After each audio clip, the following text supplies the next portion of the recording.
Fetching is nothing but a loading or retrieving. Okay.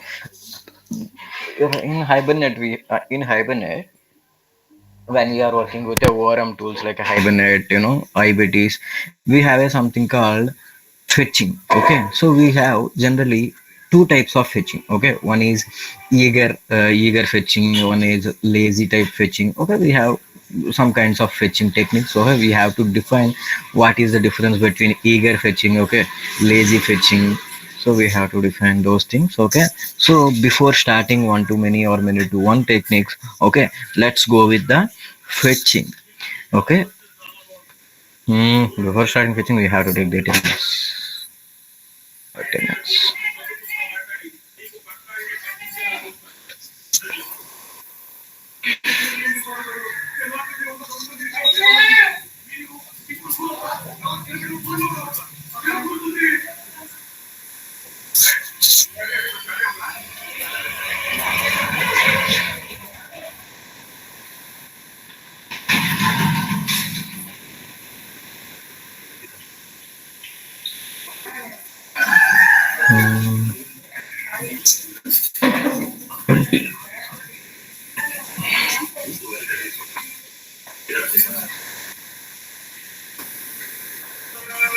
Sandeep, Yes, sir. RS, Dev, Yogesh, Yogesh. Again, on leave. Maybe exams, no? Astosh. Okay. Sunil, absent. Ketan, Ketan. It is Ketan. Yes, sir. Okay. Gunjan, Yes, sir. Nishant. Again, Nishant on leave. Amit, Ankit, Hemant. Yes, sir. Okay. Hemant, you were absent yesterday, no? Yes, sir. Okay. Deepak absent. Suras, Yes, sir. Nancy. Present, sir. Nancy attend regularly. There is a lot of options, Nancy. Kushbu, Neetu, Neetu Prajapat, Yes, sir.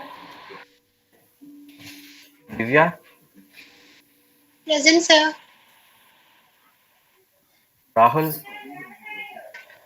Present, sir. Sheetal,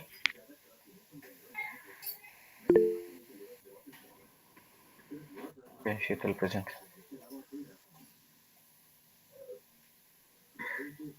and Barka, Priya, Present, sir. Rupa, Present, sir. Priyanshu, Yes, sir. Present. Ritika, absent, Abhishek, Yes, sir. Shika Sharma, Present, sir. Renu, Present, sir. Prashant, Present, sir. Nishant, Nishant present, sir. okay, Nishant.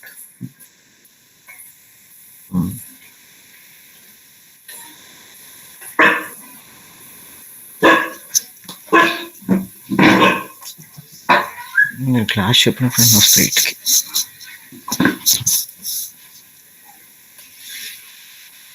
Okay so issue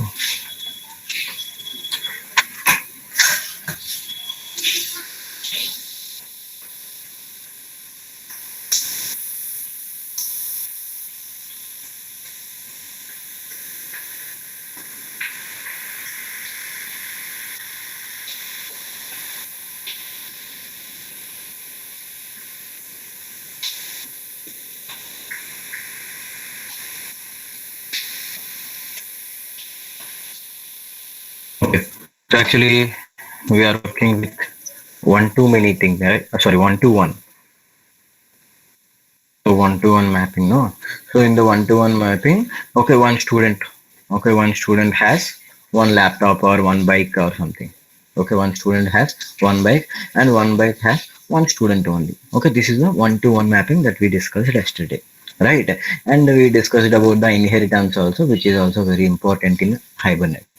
Okay, and Hibernate providing another methodology which is a fetching.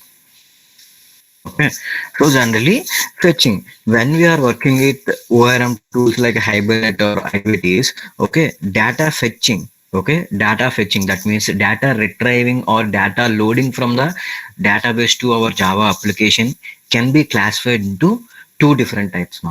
Okay, so data fetching in the brackets retrieval can be classified into two types in Hibernate. In Hibernate or any ORM tool, okay, any ORM tool, Hibernate. Okay, so those are eager fetching, or we can say eager loading, and lazy loading. Okay, lazy loading or lazy fetching. Okay, so here we have to know what is meant by eager fetching and what is meant by lazy fetching. Okay, lazy fetching or lazy loading and eager fetching or eager loading, anything is okay. Okay, so generally eager fetching or lazy fetching, these are the design patterns. Okay, so we have a design pattern called DAO, like DAO. Did you remember data access object, which is in JDBC, right? It is a design pattern to design the particular programs and APIs in a one specific manner. Okay, and eager fetching and lazy fetching also a design patterns which is used to, okay, which is used to initialize the data. Okay, which is used to initialization of data. Okay, if the data is initialized on spot, okay, if the data is initialized on spot, then okay, that type of fetching is known as the eager fetching. It is very eager to fetch the data. Okay, it is eagerly waiting to fetch the all the data into our application. Okay, so if a data initialization process, okay, data initialization process occurs at the one spot, okay, data initialization process will be occurred at one hit. Okay, when we are compiling one particular code, no, so entire data of the table going to fetch. Okay, that type of, okay, fetching is known as a eager fetching. It is very eager to load the data into our Java application. Okay, so eager fetching is known as something like this: a design pattern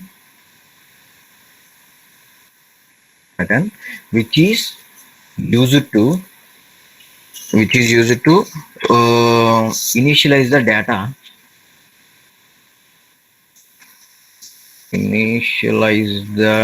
data, at one spot,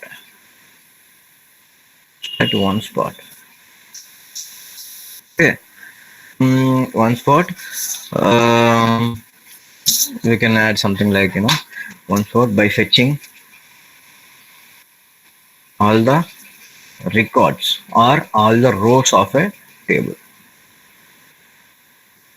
Okay, this is known as the eager fetching. And coming to the lazy fetching, okay, lazy fetching is exact contrast to the eager fetching. Okay, so eager fetching loads every data, every row of a table at one spot, no, but lazy fetching loads the data on demand. Okay, if you want to load one particular data, no, so it loads only that data. Okay, it won't initialize every row of a table, every table of a database. Okay, it won't fetch like that. Okay, it is very lazy in fetching the data. Okay, a design pattern which used to define the initialization of data on demand by the user. Okay, if the user demands something from the table, okay, I want to retrieve that bike, I want to retrieve that particular student, okay, then it retrieves the data. Okay, until unless the user's demand, okay, it won't retrieve any data. Okay, so this is a lazy fetching. Okay, so lazy fetching is also a design pattern which is used to initialize the data, okay, on user's demand or on demand. You can say on demand. Okay, so this is default fetching model, fetching method. Okay, lazy fetching is the default fetching method. Okay, so we have two types of fetching techniques now. One is eager fetching and another one is lazy fetching. Okay, let's see these things in a programming way. Okay, so actually we have one-to-one relationship, no? So in the one-to-one relationship, we have a student and we have a bike which is related to the student. Okay, one student has one bike, right? So here we can easily implement this, like, I mean, an example for this thing. Slot one Hibernate. So we need a bike class. This is what we are working with, right? Bike student college. And we need a college and we need a student. Okay, these are the three files that we are working. Okay, see, we are implementing one-to-one relationship with the bike. Okay, we are implementing one relationship with the bike with student. Student has one-to-one relationship with the bike.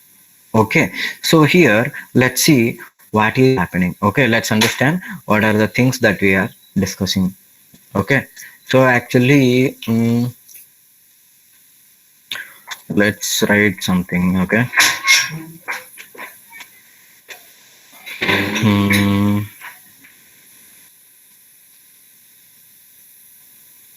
Okay, so we here you can see we are fetching the data of student. Okay, we are fetching the data of the student. Okay, and here we are fetching the data of bike which is related to the student. We are fetching the data of, okay, bike which is related to the student. Okay, see, I am just commenting this particular code. Okay, I am commenting this code. That means right now we are fetching only the student data. Okay, we are fetching only the student data. Okay, you can see, run this code.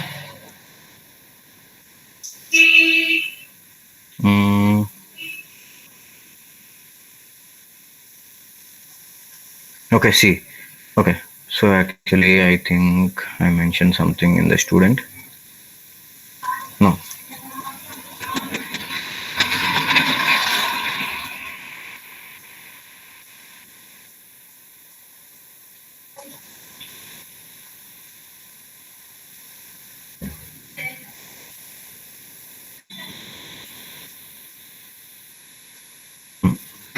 So here actually we are retrieving the student details. Okay, you can see here when we are retrieving only the student details. Okay, when we are retrieving the student details, both bike, okay, so the data from bike class and the data from student class are fetched. Okay, the data from student and the data from bike is fetching because okay, so it is by defaultly it is loading the both student data and bike data. Right now I don't want to, okay, I don't want to include the bike data. I don't want to fetch this data. I want to fetch only the student data. So here we can implement, okay, one fetching technique known as the lazy fetching. Okay, you can see, so here we have to write something. So at one-to-one we are fetching something. Okay, fetch, I think I forgot, fetch type.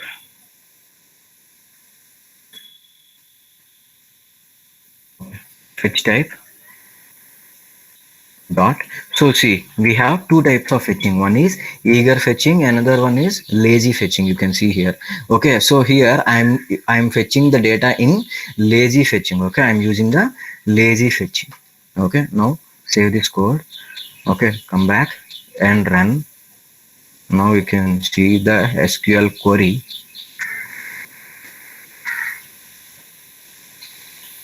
Now you can see. Okay, so when we are fetching, okay, when we are fetching the student data and we are using, I mean, lazy fetching. Okay, we are using some lazy fetching technique, right? So here you can see only student data is loaded, only student data is loaded. But in the previous one, okay, when we are using eager fetching, no, so when you are using eager type of fetching, okay, in the place of lazy you can type eager. Okay, so I don't change anything in the college, okay, I didn't change anything here. Okay, I'm changing the type of fetching method. Okay, actually that particular, I mean, lazy fetching I mean, read the only one particular value, no. Now you can see when we are using the eager fetching, it loads both student class data and bike class data. Okay, it loads both student class data and bike class data. Okay, so this is the fetching techniques. Okay, so if you use, okay, we are using eager fetching, so that's why it is loading both bike data and student data. But if you use lazy fetching, okay, if you use lazy fetching in the place of eager, okay, then it will load only the student data, because we are not demanding bike data here, we are demanding only the student data. You can see here, okay, we are demanding only student data. Okay, I want to retrieve only student data, I don't want to retrieve bike data. Okay, so lazy fetching retrieves the data on demand by the user, right? So this particular code now, okay, it will retrieve only the student data, it won't retrieve any bike data. Okay, see, it is retrieving only bike data. Select student so and so. Okay, so you can see the table name. Okay, from student. Okay, select student from student. Okay, we are retrieving the data only by using student. Okay, so here, because we are using, okay, lazy type fetching. Okay, we are using lazy type fetching. If you use eager here, no, so both student data and uh, bike data, both student data and bike data is got loaded into the JPA application. Okay, this is the, okay, two types of fetching techniques that we have. Okay, is this clear? So, sir, by default it is work as eager fetching because Yeah, I mean, mentioned yeah, that's what I'm doing okay. here. Okay, let's remove this now. I think by default, actually, I thought it is lazy, but it is working as, I thought it is lazy, but it is working as, eager fetching. No, okay. By default, it is working as eager. It is fetching everything. Okay, sir. Yeah. So I think I told you the eager, no? No. So we can say this. This is the default fetching method. Eager fetching is the default fetching thing. Okay. So we have lazy fetching and eager fetching. Okay, clear, right? Any confusion, any doubts here? If you are clear, we can start with one to many or many to one, anything. Which one? One to many or many to one? Select anyone. We have three mapping techniques: one to many, many to one, and many to many. Okay. Before discussing many to many, we have to discuss these two things. Okay. Mm,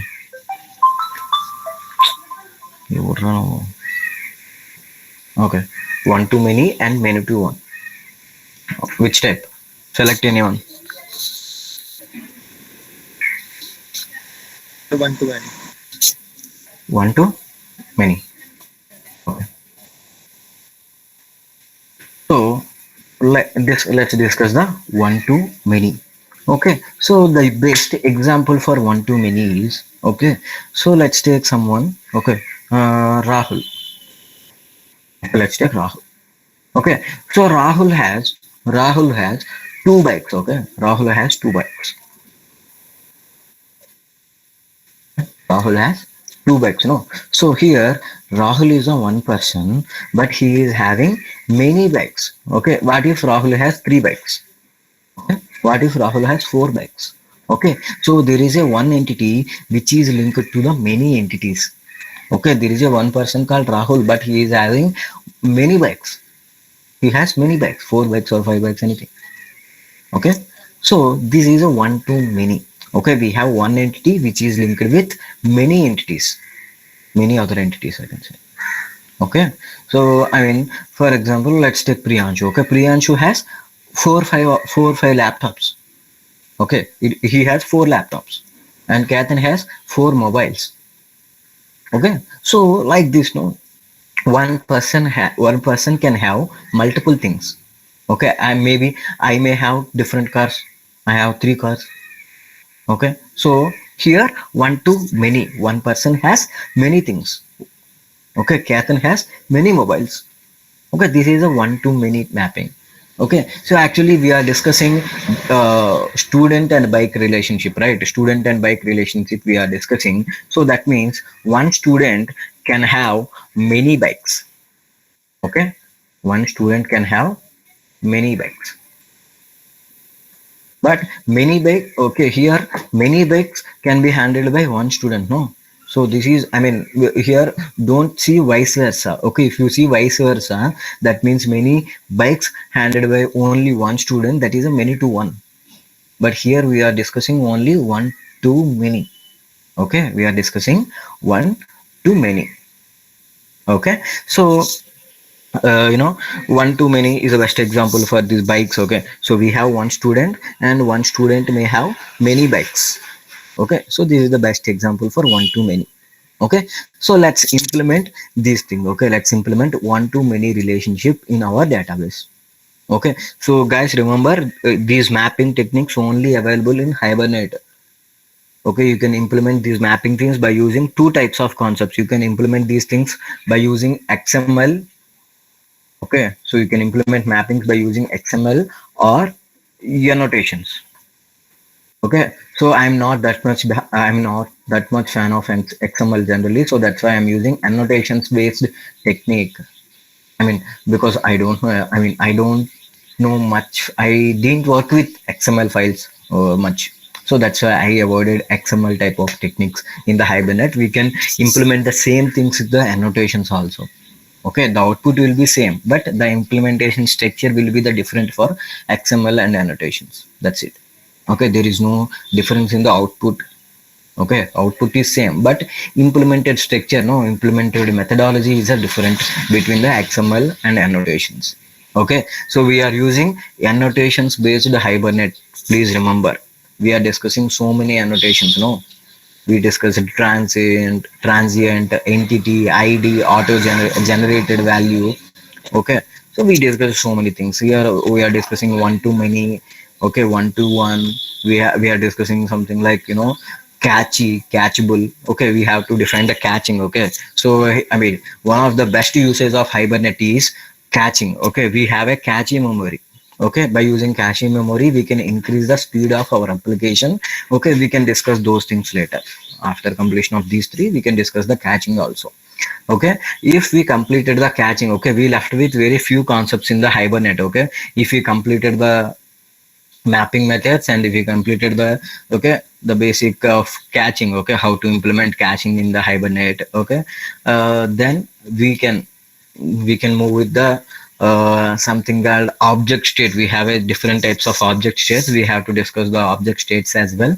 After discussing object states, we can start our project. Okay, we can start our project. I So mean, from the where we sprint one. start our revision? After completion of the project, shall we?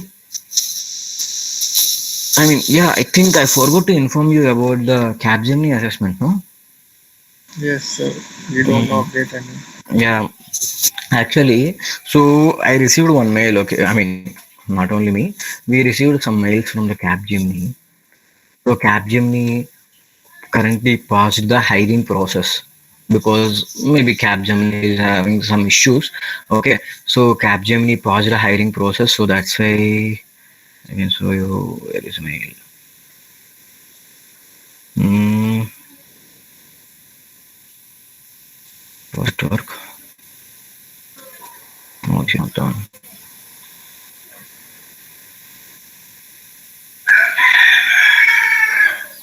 Mm, mm, mm.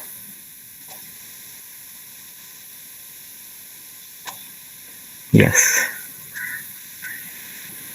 Okay. So actually you can see the mail from Vaishnavi. So dear team, this is inform you that due to overall reduction in Java market, Capgemini has decided to put on hold the interim assessment until further notice. Okay, so Capgemini, okay, decided to hold. Share screen Okay. paused. Okay. Mm,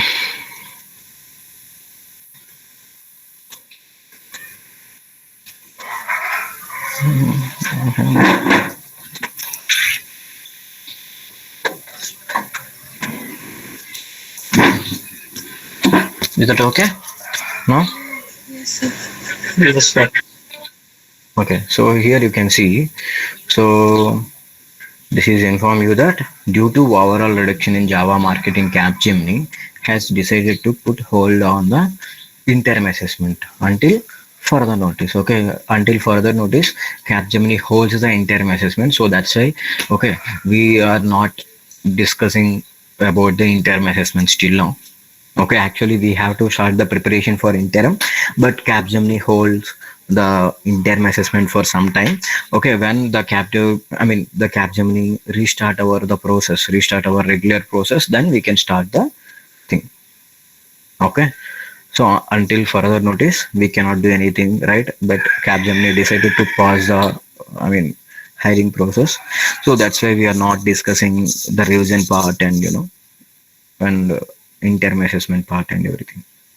Okay, so we can do one thing after completion of the Hibernate project. I mean, Sprint One project. Okay, after completion of Sprint One project, we can start um, something like what to do revision. Okay, because what is today's date? It is 20, right? 2020. Okay, we have 21, 22, 23, 24. Okay, actually we have 8 more days. Okay, I think we have more than 8 days. Okay, so in these, I'm talking about the Dasara vacation. Okay, so we have more than 8 days for the Dasara vacation. So in these 8 days, no, so we have to complete the Hibernate project, and we can do a bit revision on the JDBC and Hibernate after completion of those things. Okay, we can have a vacation for 3 or 4 days for Dasara. After coming from Dasara vacation, okay, we can start revision before starting the Spring Boot and everything. We can start revision. Okay, because we are having a long gap of 4 or 5 days for Dasara, right? So yeah, last put a product. Okay, after coming from Dasara, we have a gap between 4 to 5 days, right? So obviously we will forward something. Okay, so we can have a discussion on the revision for at least 2 to 3 days. Okay, after coming from Dasara vacations, before starting spring, maybe 4 or 5 days, Sandeep. I think October 1st is Saturday, no? October 2nd is Sunday, October 3rd is Dugashtami, 4 nothing, 5 is Dasara. Okay, maybe these 5 days, maybe October 1st to October 5th. No, Nishant, right now the interim assessment is passed. There is no particular date. We are not sure about that. But it will be back very soon. But we don't know the exact date. That's it. Okay. Any doubts? Sir, are we going to study HTML, jQuery, and JavaScript? JScript means JavaScript, right? So, okay. So, actually, before starting Angular, okay, before starting Angular concept, we have to know what is meant by HTML, what is meant by Bootstrap, what is meant by JavaScript.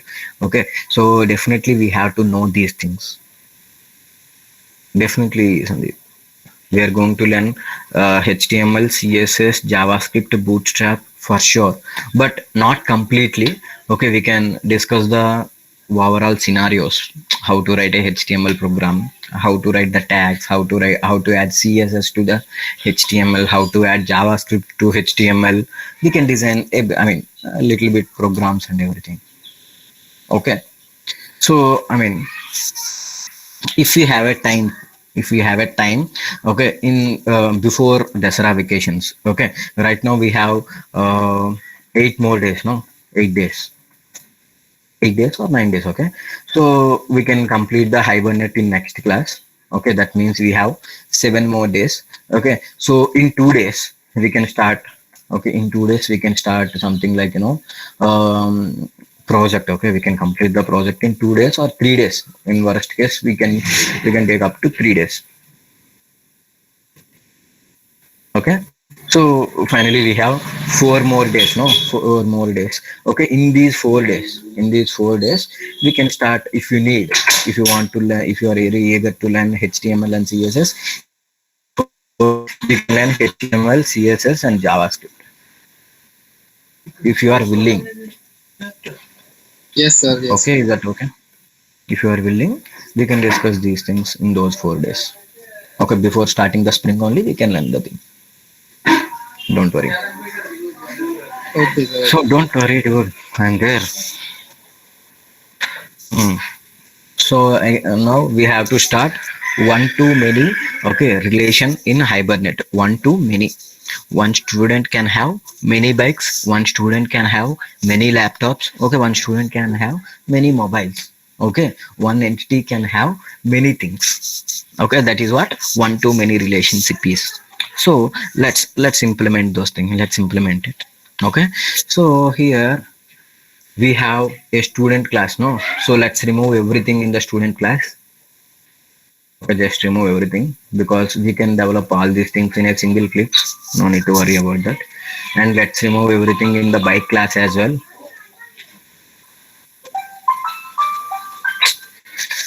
నేను class room ఇప్పుడు phone చేయాలనుకుంటారా ఏంద్రా మీరు? Just give me a moment.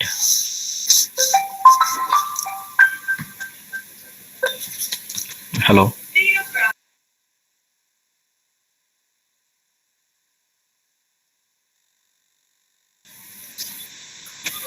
Sorry.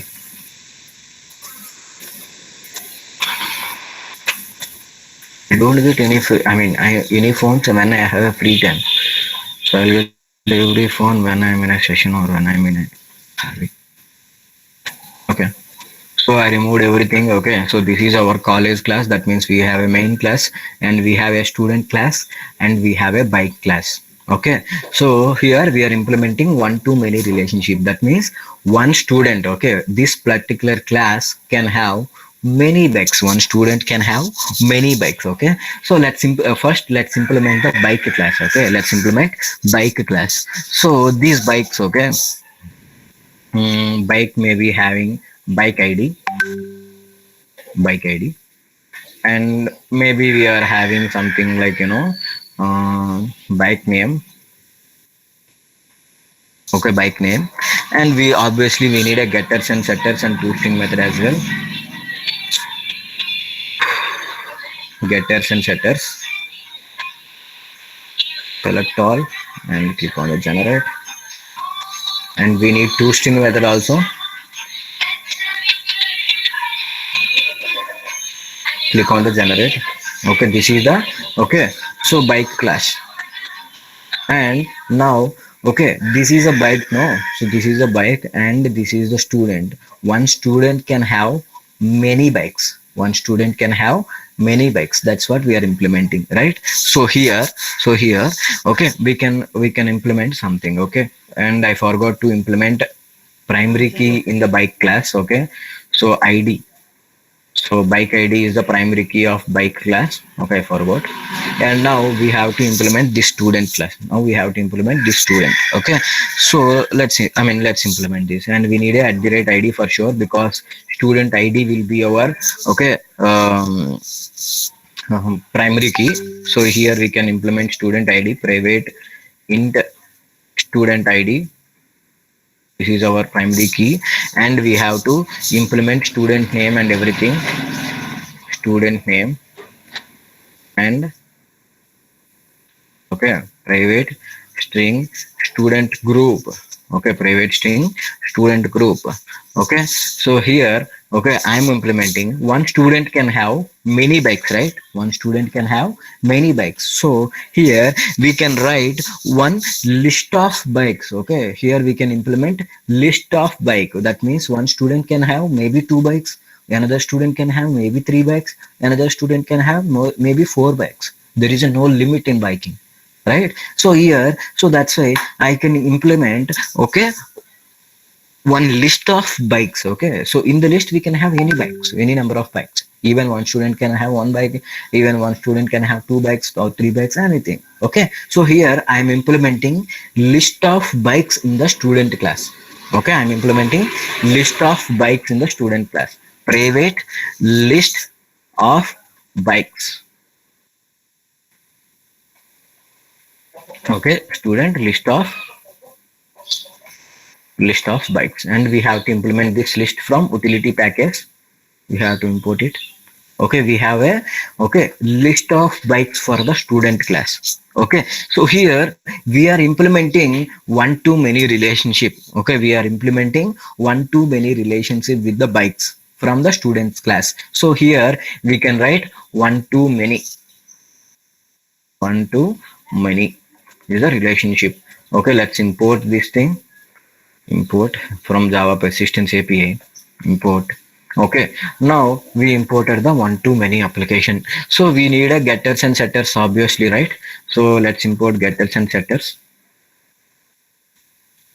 Source, getters and setters. Select all and click on the generate. We have some getters and setters. Now let's import some toString method as well to print the values. Okay, print toString method. We have a toString method as well. Okay, see, we are having, okay, student ID, student name, and student group, and one student can have many number of bikes. Okay, one student can have many number of bikes. So that's why I implemented list of bikes here. Okay, I implemented list of bikes. Okay, st bike is the reference of list of bike. This is the reference. This is the variable. Okay, and the list of bike is the data type that you know already. Okay, and we are implementing one to many, okay, relationship. So here, that's why I used one annotation called one to many. Okay, is this clear for everyone, guys? Yes, sir. Yes, sir. Hey, who is that? Some baby girl. She is also enjoying my classes. Nice. Okay, so here we need to create the different bikes. Okay, let's create two or three bikes. Okay, so I'm creating, okay, sorry, it's bike b1 equal to new bike. Okay, so b1 dot set bike id is 1, and b1 dot set bike name, and bike name is something like, give me some bike names. Let's write some, some advanced tours. Okay, Honda African Twin. Okay, అరే ఎవర్రా మీరంతా నాకు call చేస్తారు ఈ టైంలో.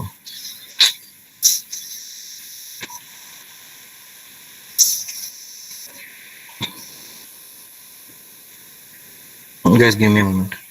ఆ box తీసుకురండి.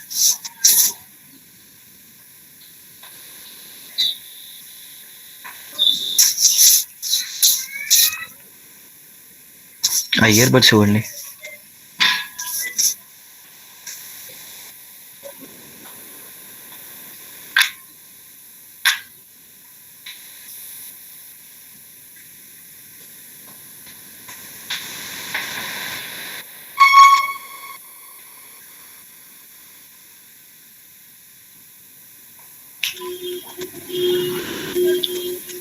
నానా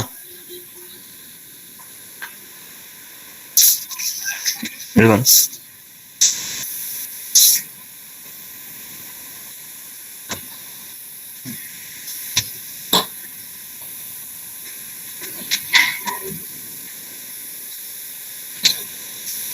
Okay, so sorry, let's implement second bike b2 equal to new bike. b2 dot b2 dot set bike id, something like 2 second bike, and b2 dot set bike name. Okay, so this will be mini bike Ducati. solution. Yeah, Ducati multi-star. Okay, Ducati multi-star. Okay, we have a two bikes. Okay, we can create any number of bikes that we want. Okay, now I am creating. Okay, student. Okay, student s1 equal to new student. Okay, student s1 equal to new student. Here, okay, we can add student details. S1 dot something like set student id is 121. Okay, s1 dot set student name is something like Sandeep. Okay, s1 dot set group. Okay, something like bca. Okay, now we have to add these two bikes. Okay, now we have to add these two bikes to the Sandeep.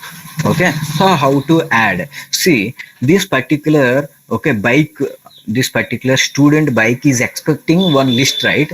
This particular student is expecting one list. Okay, so here you can see, set bike, set bike method, set st bike method is expecting one list of bikes. It is not expecting one bike. Okay, it is expecting one list of bikes. Okay, so here we can add bikes in a two different ways. Okay, the first way, the easiest way is you can create a one list of bikes. Okay, then you can pass the list to the student. Okay, so here I am creating one list. Okay, list bike ll equal to new list, new array list, new array list of bike. Okay, and we have to call this method also utility package, array list from utility package. Now you can add those two bikes to the array list. Okay, add b2. Okay, we are adding b2 is a new, our bike, and l dot add b1 also. Okay, we added to, we have one particular list. Okay, we have a list of bikes. Now we can add those list of bikes to the student by using s1 dot set st bike. We have to pass the list. Okay, ll is our list, right? So we are passing ll. Now we have to save everything. By using the session object, session dot save. Okay, we need to store b1, b2, b3. Sorry, b1 session dot save b1, session dot save b2. Okay, we need to save everything in the database. Okay, so now we can go to the database. Actually, we are already having bike class, we are already having student class in the database. No, let's delete those. Okay, let's drop those tables, and we can create the new tables by using our one-to-many relationship. Come on. Do we have to open the database?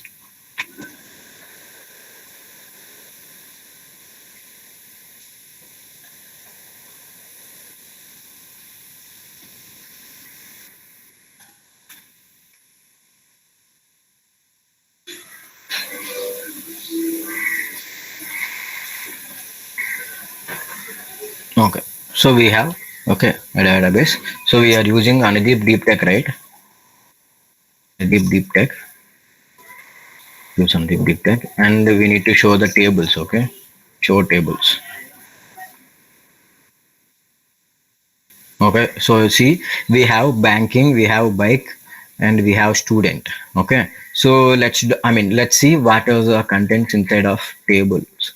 Select star from bike, select star from student.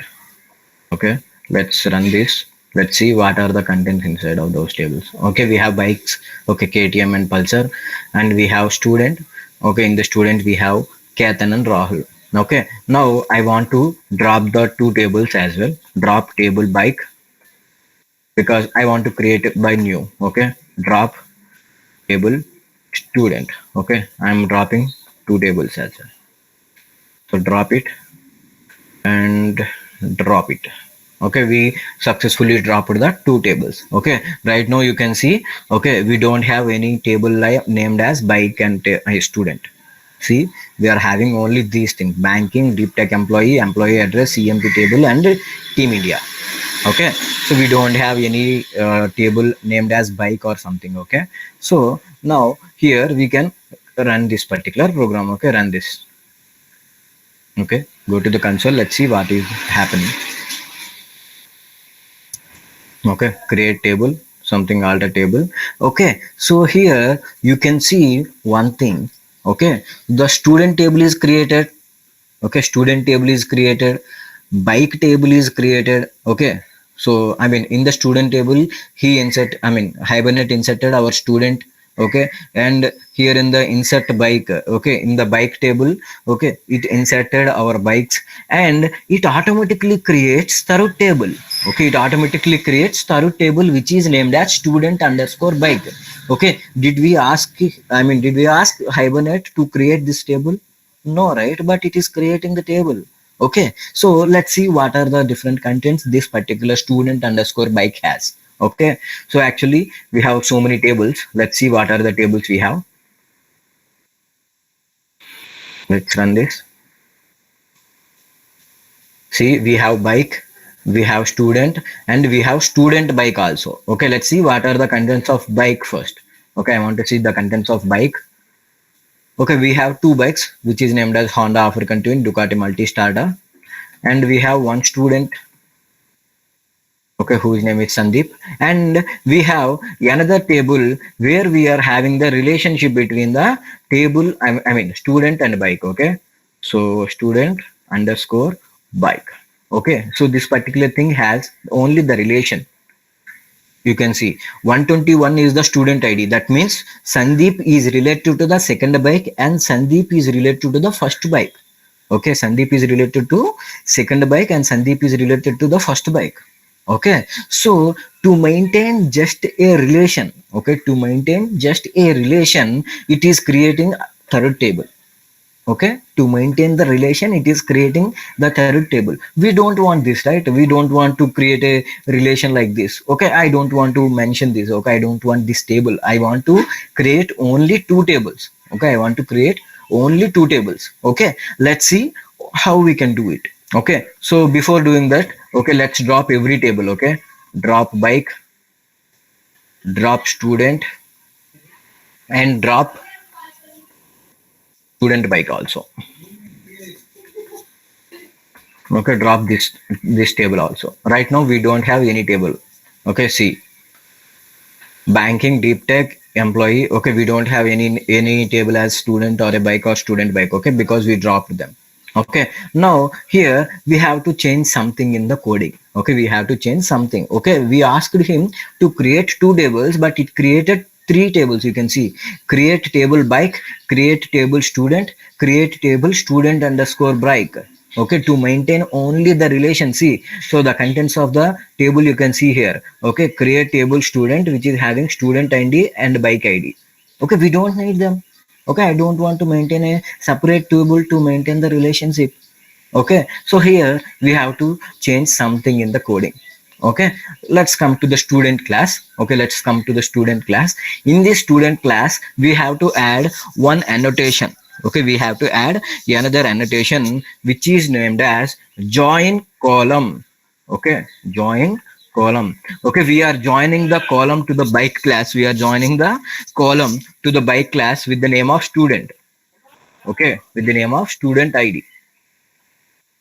Okay, we are joining the column, and we have to import this column from persistence API join column.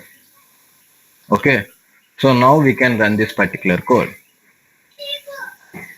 Okay, you can see now. Let's go. Okay, you can see. Okay, Hibernate right now. Hibernate created only two tables, which is named as bike and which is named as student. Okay, now please observe very carefully. Okay, please observe very carefully. So student class has, okay, three values, which is student group, student name, student id. Okay, so student name, student id. And okay, so actually this bike is also having bike name and bike id. Okay, bike name and bike id. But it internally, okay, this bike class internally maintains student id. Okay, you can see, okay, creation, see, I mean thing. Okay, so create table bike. Okay, bike has bike id and bike has bike name.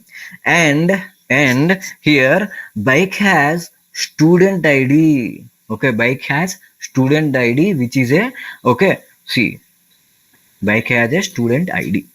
And here primary key is bike id. Okay, in the student table primary key is student id. But this bike class has student id because we asked the, okay, hibernate to create, I mean to join one column. We asked the hibernate to join one column na. So stid is the one column that added to the table. Okay, now you can see, we definitely we will have two tables, which is named as bike and student. Okay, we have bike and we have student. We don't have anything like student and bike. Okay, now let's print what are the contents of student. Okay, student table has student id, student group, student name. Okay, this student class does not maintaining any relationship. Okay, it is does not maintaining any relationship. But here we can see something. Okay, so we have bike class. No, let's see what are this bike table can have. Okay, bike generally, we created bike table with two columns, which is a bike id and bike name. But here you can see, okay, oh sorry, okay, here you can see, okay, bike table can have bike id, bike name along with the student id. That means Honda African Honda African Twin is related to 121 student, and Ducati Multistrada is also related to 121 students. So here one student is having two bikes. One student is having two bikes. So this is a one to many relationship. Okay, this is one to many relationship. Okay, so are you clear? Let's see what we did. Okay, let's revise the code what we did. Okay, so we created a student class, okay, with these three variables. Okay, student class is having student id, student name, and student group regularly. Okay, and this student, okay, we are implementing one to many, okay, relations na. So one student can have many bikes. Okay, there is no limit in having the bikes. Okay, so one student can have many bikes, so that's why we are expecting list of bikes. Okay, one student can have list of bikes. In the list of bikes we can have any list of, I mean any number of bikes. Okay, we can have 3, we can have 2. Okay, there is no limit, right? So here, okay, we are expecting list of bikes from the user. Okay, and okay, let's come to the bike class. Bike class has only two variables, okay, which is a bike name and bike id. We are having the getters and setters for bike id and bike name. Okay, there is nothing. Okay, here, okay, in the student class we are expecting one to many relationship. Okay, we are expecting one to many relationship between the student class and the bike class. Okay, so that's why I wrote @one to many annotation. Okay, and coming to the join column. Okay, so here, okay, generally if you don't mention this join column, no, it will create thorough table to maintain the relationship. Okay, it will create thorough table to maintain the relationship.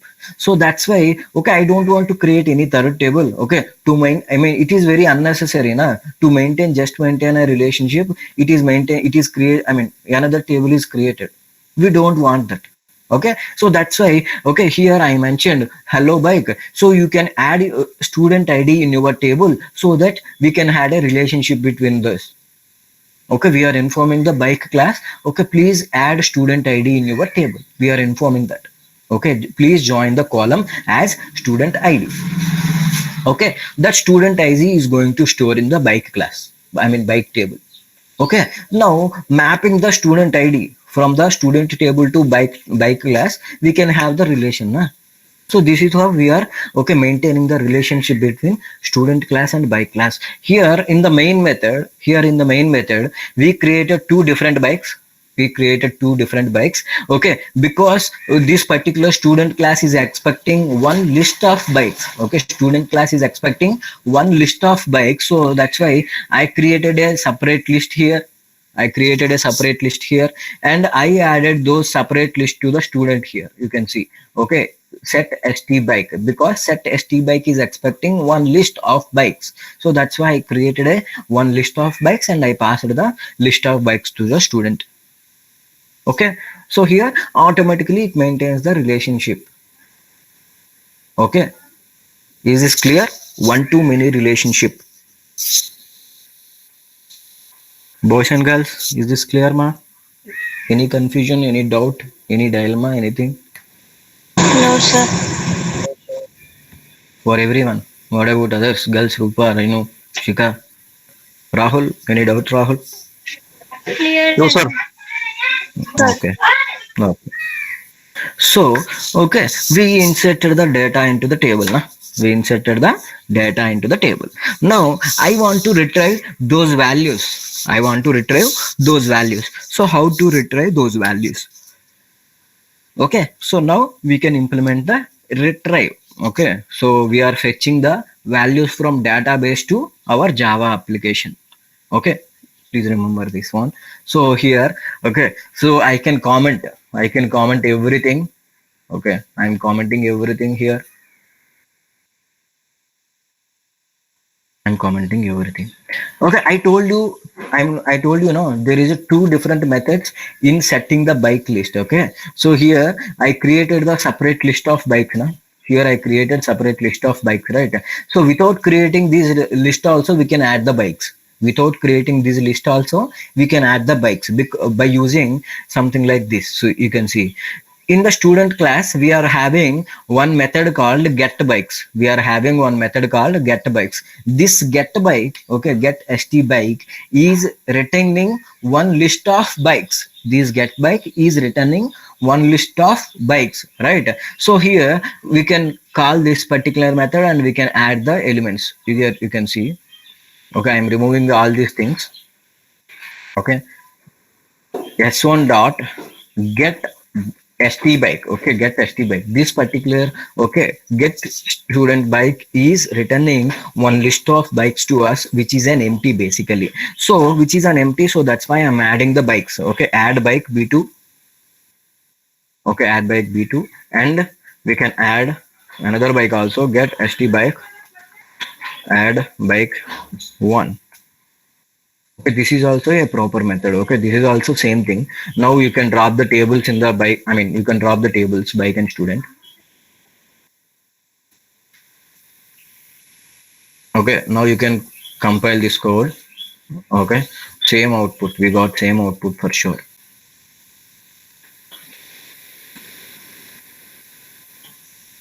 Uh-oh, we have some issue. Local transaction will be committed to the connection auto commit method set to. Okay, we missed something. What we missed?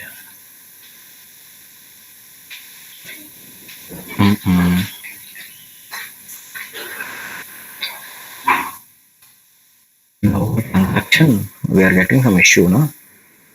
The connection local transaction will be committed and the connection will be set to auto commit mode. Okay. Non-JTA TDL execution was not included in auto commit mode. Okay. Engine MySam. Okay. Because the return value of okay. Return value. Okay, basically it is a null. Okay. Something. We are getting some null pointer exceptions. Okay. I think this is not the method.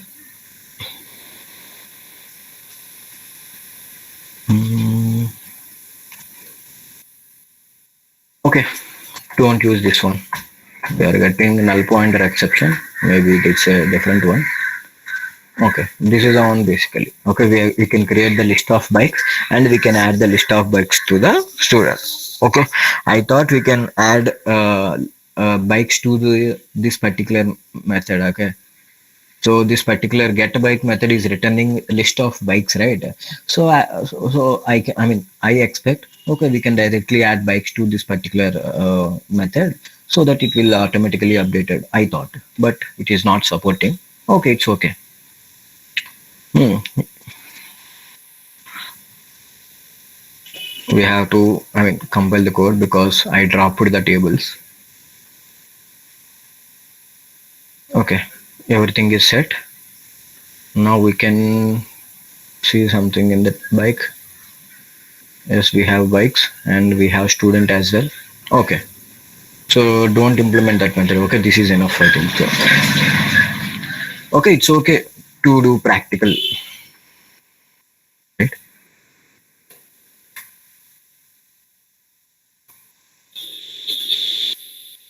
Now here we can fetch the values from the database. Okay, see, actually, okay, I'm writing one query, QU equal to, I'm writing query, okay, QU. So session dot create query, session dot create query. Okay, and here I want to fetch the students. I want to fetch the students. Okay, so you can write something from student. Okay, from student. Okay, so here, okay, this particular query, okay, this particular query may be, okay, if we have a 50 students, if you have a 20 students, if you are a 2 students, it will return a list of students, right? So that's why I'm creating one list of students here, list of students, okay, which is LL, a list of students LL. Now we can execute this thing, get Olle, result list. पैसा न फाड़ रहा होगा था पैसा फाड़ रहा हूँ। Rahul,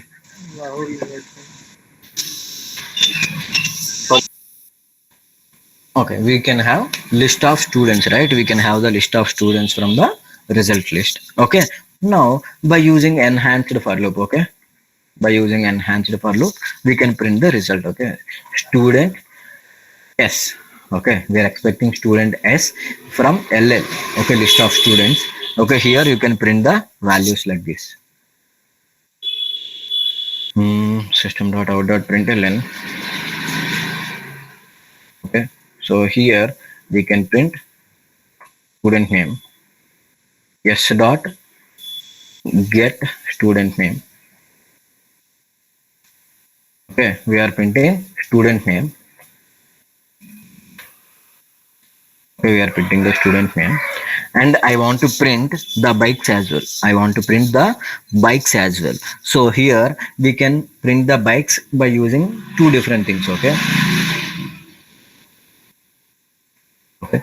So s dot get get bike, and here we can mention get I think, okay, so this is a list of bikes, right?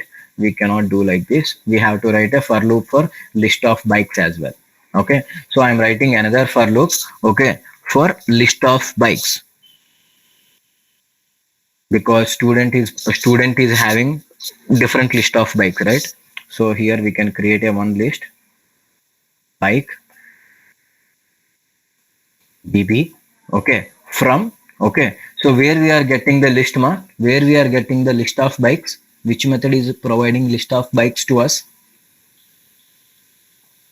which method is providing, get student bike is providing list of bikes to us, right? So here we can write s dot get student bikes. Okay, we are having list of bikes now. Okay, now here you can mention bike b bb. Okay, now you can happily write the thing. Println. Okay, b dot bike name.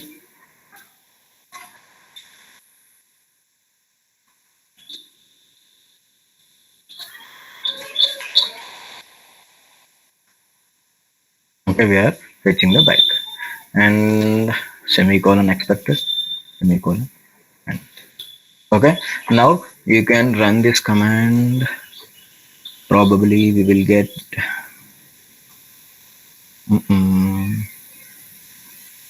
Okay, we have Sandeep is having okay Honda African Twin and Ducati Multistrada. Okay, if you are feeling this particular Hibernate queries is irritating you, you can hide the Hibernate queries. Okay, by commenting one line of code in the Hibernate CFG file. Okay.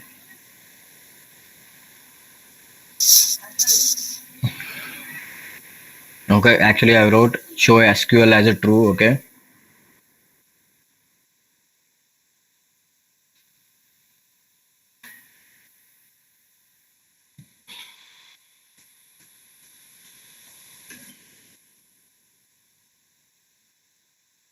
All right, let's go.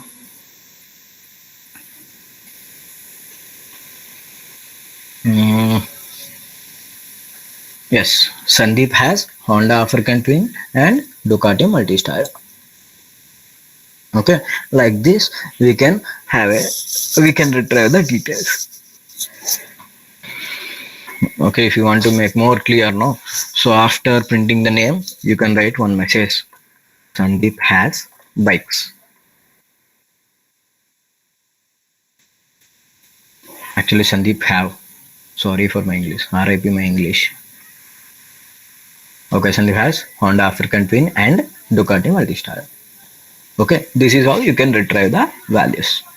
See, actually I am retrieving list of students. Okay, I am retrieving list of students. Okay, after retrieving the list of students, okay, we can have list of bikes in the student, right? Because student class has one method called gets bike. Okay, get student bike.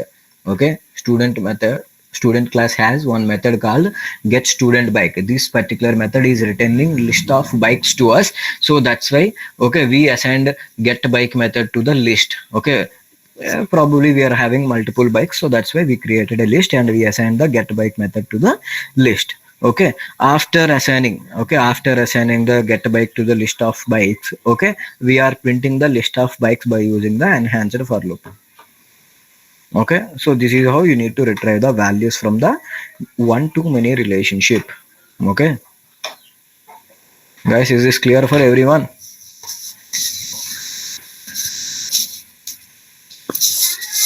Any issue here? Hello. Sir, could you explain it once? Okay, let's remove everything now. Okay, let's see. Okay, let's first of all let's go with the database. Okay, so in the database, okay, in the database we have two tables. One is bike and one is student. See, so bike has two fields and student table has one field because we are implementing one to many relationship. Okay, and let's understand the different methods that you have in the student class. Okay, so in the student class we have four variables, no, student id, student name and student grade along with the list of bikes. Okay, student class having list of bikes. Okay, so since this particular student has a list of bikes, we are having one method called get bike. This get bike, this get bike is returning list of bikes to us. Okay, this get bike method is returning list of bikes that one student can have. Okay, list of bikes that one student can have, right? So please remember all these things. Okay, so here I want to retrieve one student details. Okay, I want to retrieve one student. Okay, so that's why I'm creating one query here. Query qu equal to session dot create query. Okay, the query is we want to select only the students, right? From student. Okay, I want to print only students. Okay, because these students has one method called get student bikes. Okay, this student has, okay, student class has one method called get student bike where it is returning the list of bikes that one student has. Okay, so here, okay, I just want to execute this statement. Okay, because we are executing, we are retrieving everything from the student. Maybe there will be a multiple students. Okay, so that's why I am creating one list of students. Okay, student list SL equal to, we need to execute this query, okay, by get result list. Okay, because we are we are getting some list of students, right? So that's why I'm using get result list here. Okay, right now we have list of students. Okay, how to print the names of list of students, how to print some values which is available in the list. Did you remember the collections, how to retrieve the values in the array list? Okay, we can retrieve the values of an array list by using enhanced for loop. Okay, so here I'm using enhanced for loop only. Okay, so actually student is the data type of the list, right? So here we can write the same data type, student S is the variable and student is the data type, and we have to pass the list. SL is our list. Now you can print the values. System dot out dot print print. Okay, I want to print only print. Okay, here you can print your student name. S dot get student name.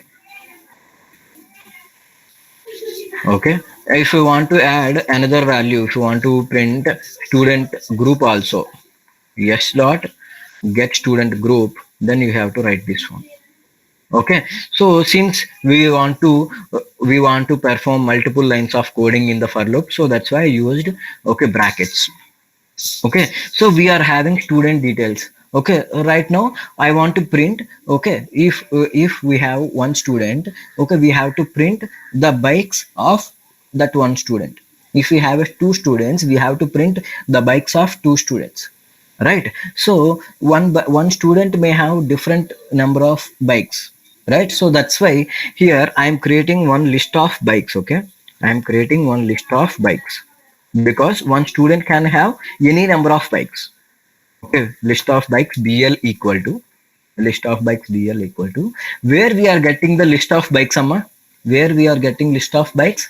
In the student class, we have one method called get st bike. Okay, get bike.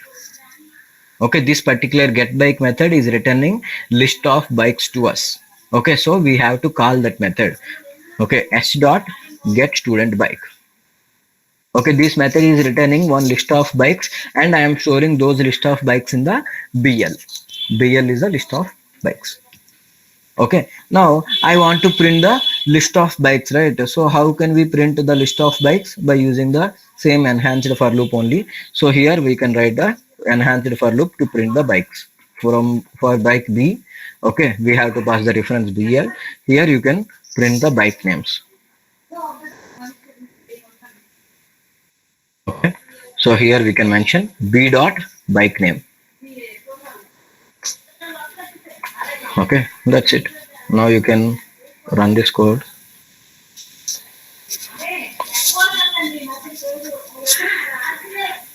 Okay, Sandeep BCA is having Honda African Twin and Ducati Multistrada. Okay, ma. Just look at the code that we wrote.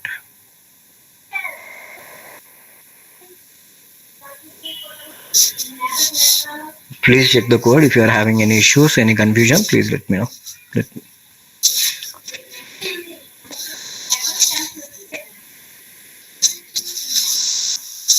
Okay. Is it clear? Okay, sir. Yes, sir.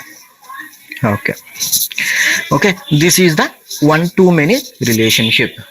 Okay. Now this is the time we have to implement something called, many to one relationship. After discussing many to one relationship, we can discuss many to many relationship.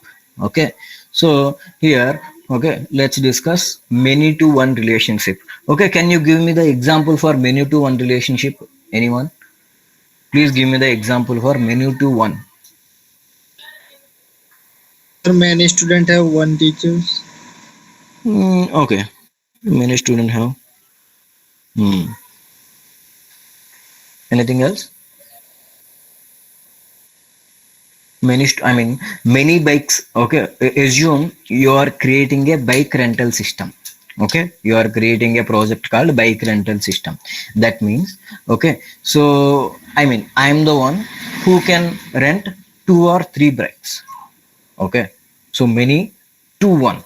Okay, so many students can have one teacher, many bikes can have one particular user. Okay, so we can implement that one, or we can say something. Okay, so if you are confusing because we are having the same example for one to many, right? So one to many and many to one is almost a kind of vice versa to each other. Okay, so here we can give another example.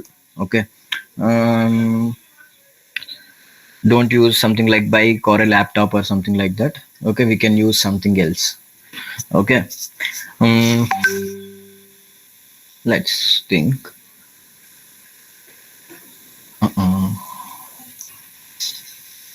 Think any. Give me any alternatives for many to one. Okay, So okay, many yeah, employees live in one place, the one city. yeah, that's nice. Okay, yeah, we can do this. Many students. What? Mm, Catherine, please repeat. Live in one Catherine. city, one city. Okay, many employees from one city. Okay, Shika, you are also saying something. Many book has one publisher or one author. Yeah, this is also good one. Okay. Mm, hmm. So we can implement this thing. Okay, many employees. Okay, assume we selected in one company. Okay, you guys selected in Capgemini. Assume. Okay, there is a many employees who are coming from the same city. Okay, there are many. I mean, in one IT company, in one big IT company, there will be a many developers or many employees. Okay, who are coming from the same city. Okay, so city can have city name, city pin code, and employee can have something like employee name, employee ID. Okay, employee role, something like that. Okay, so let's create this thing. Okay, Shika, the example for Shika is also very good. Okay, so there is a one publisher. Okay, we have a one publishing house. Okay, one publishing house can publish multiple things. Okay, multiple books. Okay, so Shika, since it is also very similar to our previous example. Okay, I'm not going with your example. I am going with Catherine example. Okay, one employee. Sorry, many employees coming from one city. That's nice. Hmm. So here, okay, let's create some other program because okay, I don't want to change this thing. Okay, so can I change this thing? Can I change the code of this particular class, or do you want to create some other new one? Tell me. New sir. New, sir. Okay. So here I'm adding some comments to understand. Okay. So this is where we are working with one to many, one to many.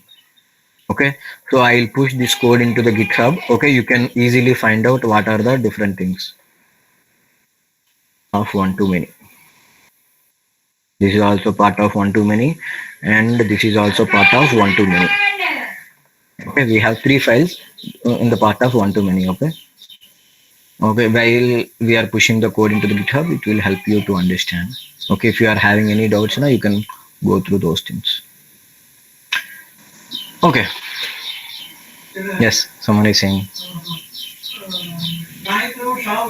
Do you want to add anything? Anyone? Someone unmuted. Please tell me.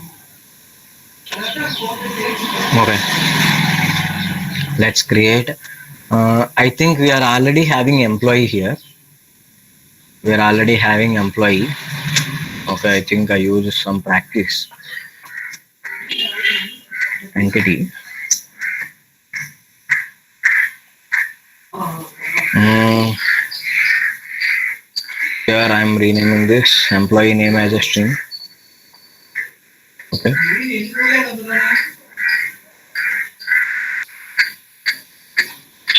Okay. So assume we are having one employee. Guys, give me one moment. Nana.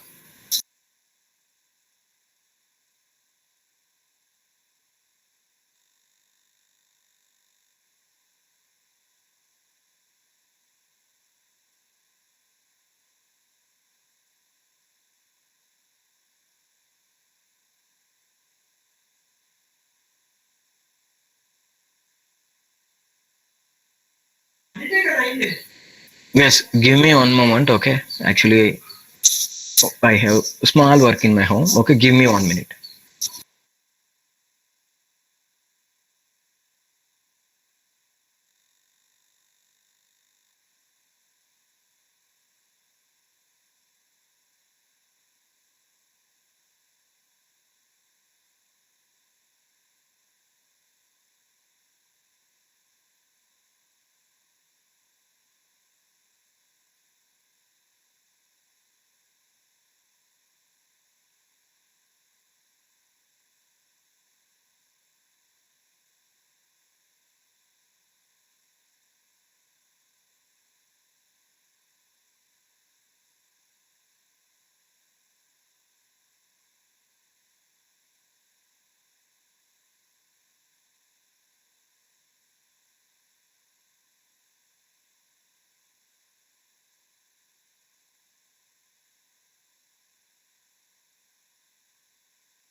Okay, sorry, Mrs.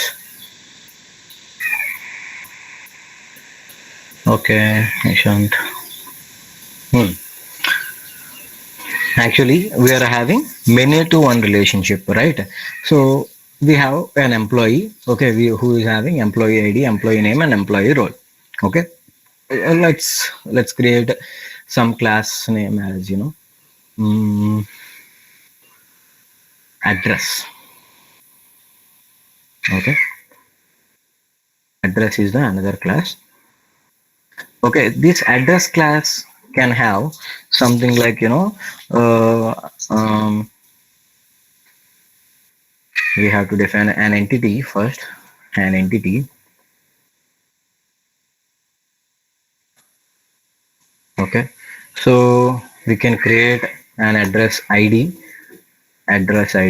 Okay, this particular thing will be an definitely a primary key for the table, and here we can create address city, name of the city. Okay, private int address city, private int.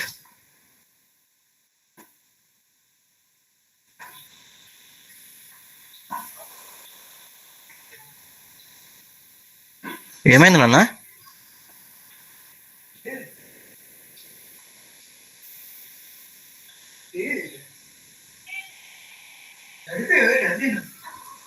Maybe maybe ఏం కాదులే పర్లేదు. ఏం కాదు. Okay, private string add city and we can create some other name, address pin code. Okay, pin code of the address. Okay, we are having 3 values in the address, we are having 3 values in the employee. Okay, so here, okay, so we can have getters and setters for sure. Let's create some getters and setters in address.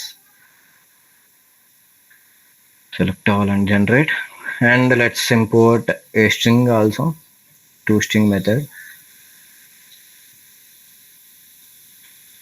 Okay, we have address and toString method in the address. Okay, and here actually, okay, one particular address has multiple employees, right? One address can have multiple employees. So here in the employee table, we can add address. Okay, we can add address like this: private, okay, private, int, sorry, private, we can have address, right? So address, okay, emp address,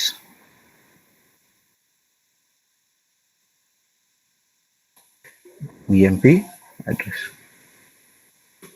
Okay, so we are having 4 variables in the employee class, which is employee id, employee name, employee role, and employee address. Okay, employee address. Many employees, okay, many employees come from the same address. Okay, many employees comes from the same address. So here, okay, we can write something like this: many employees coming from same address. Okay, coming from one address. So many to one. Okay, we are implementing many to one relationship here. Okay, many employees coming from one address. Okay, so now you can implement getters and setters again. Sources, go to the getter setter, select all and generate. Now we can generate another toString method. Okay, see, we are having toString method also. Okay, now we can implement one main method here. I think we have something like employee main. Okay, so I can use this particular method. Okay, see, we are having employee class here. Okay, dot employee class, and dot add annotated class is address.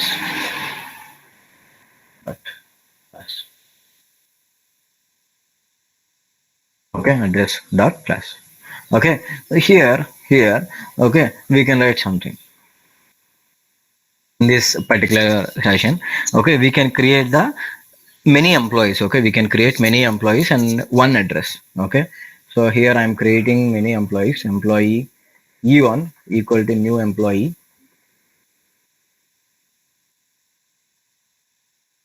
Okay, e1 dot set employee id as 101. Sorry, employee id as 101, and e1 dot set employee name as who is there for remaining. Okay, we can add girls, Gunjan. Okay, e1 dot set employee role. Okay, Java developer.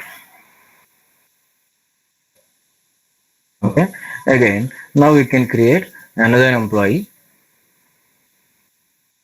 e2. Okay, new employee.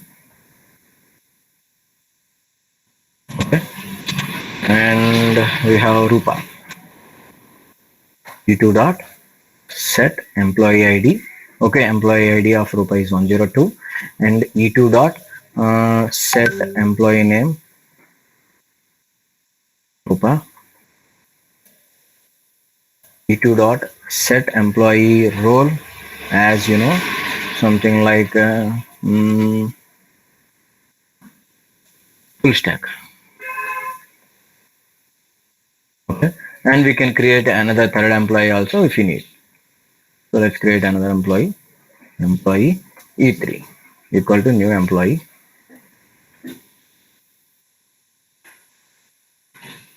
Okay, so E3 dot set employee ID is 103.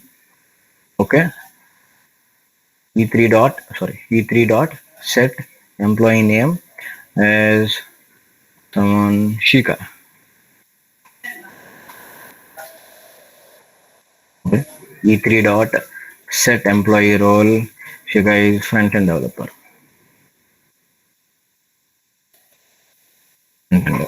Okay, we have a three employees. Okay, so okay, let's create a one address also. Address AD1 equal to new address. Okay, AD1 equal to new address. Okay, so this address one have some values like set ID. Okay, one is the address ID and AD1 city set add city. Hey, what is the city name? Let's maybe let's call this as they come from Noida. Okay, and so let's add the pin code of Noida. What is the pin code of Noida? Anyone? You know the pin code? Let's Google it. Pin code of Noida. Okay, 121002. This is fancy one. 121002. Okay, this is the pin code of Noida. Okay, so we have one address. Okay, we have one address and we have a three employees. Okay, these three employees coming from one address only. Okay, so these three people located in one particular hostel, same hostel. Okay, these three are coming from one address. So here we can add address to the employees. Okay, by using set address method. Set employee address. Okay, AD1 is the address, and okay, here E2 dot employee 2 dot set employee address ED1 again. Okay, and E3 dot set employee address again ED1. Okay, so we have three employees and three employees coming from the same address. So here we have to save all the three employees. Okay, save E3 third employee and session dot save E2. Okay, session dot save E1. Okay, and session dot save AD1. Okay, we have some employees. Okay, so we have employee class. Okay, where many employees coming from the same address, and that's why we implemented many to one relationship here. Okay, and we have an address where it is having address ID, address city, address pin code. Okay, we created a one main method where we created three different employees and we are adding address of three different employees as a address one, because they are three coming from the same address. Okay, now actually I think we have employee table.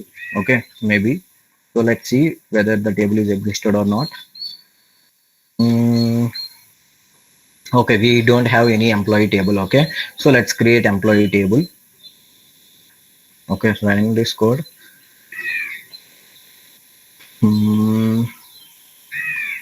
Okay, something is happened. Okay, so let's see how many tables are created. Okay, so we have address, we have employee. Okay, yeah, we have address and we have employee. That's it. Okay, now let's fetch what are the things that available in the address. Select star from address. Okay, so let's see what. Okay, this address having address ID, address city, address pin code, only those things. Okay, let's see what are the contents of employee. Select star from employee. Now you can see, employee table has employee ID, employee name, employee role, and this employee address ID. Okay, employee address ID. Okay, where okay, Shika from address 1, Sugupa also from address 1, Gunjana is also from address 1. Okay, so because we implemented many to one relationship, many employees, these three employees coming from one address. Okay, this is the many to one relationship, many people coming from same address. Okay, many to one relationship. Here you can see the many to one relationship. Okay, so we are implementing many to one relationship here. Okay, many employees coming from the same address. Okay, so that's why we implemented many to one here. Okay, guys, is this clear for everyone? Many to one relationship, many people coming from the same location. Okay, we don't add any joint columns, it automatically add okay column to the our employee table.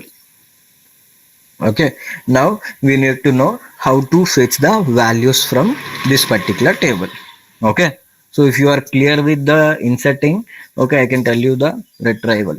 Are you clear with the inserting menu to one relationship? Yes, sir. Yes, sir. Yes, Okay, sir. so now let's fetch the values. Okay, let's fetch the values, again go back to the main and let's comment out every employee and every detail, comment out all these things.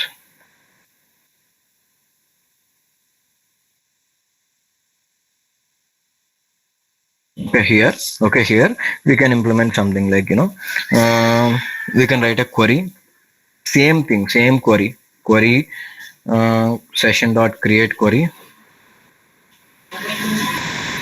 the session dot create query. Okay, we are fetching only employees, from employee. Actually, in the previous program, we fetched only students. By using the students, we are fetching student laptop. Student bikes or student laptops. Now, by fetching the employees, we can fetch the address of the employee. Okay. Now you can see. Okay, this particular query maybe will return list of employees for us. So that's why I'm creating list of employee. Okay, here the employee list is EL. Okay, we have to import the list from the utility package. Okay, here okay qu dot get result set, we are having some result set. Okay, now we can print the values. Okay, for employee e, which is the reference of employee list, and here in the output we can directly print the employee address and employee values. Okay, here e dot get employee name. Okay, get employee name from okay employee address city. Okay, e dot get employee address dot address city, because this particular method is not providing any list to us. This method is not providing any list to us, so that's why we are printing directly. Okay, but in the previous program, get employee by get student bikes is returning one list, so that's why we created another list of bikes. But this particular address is not returning. Okay, not returning any list to us. It is providing only one address. Okay, because many to one. Okay, now you can run this code.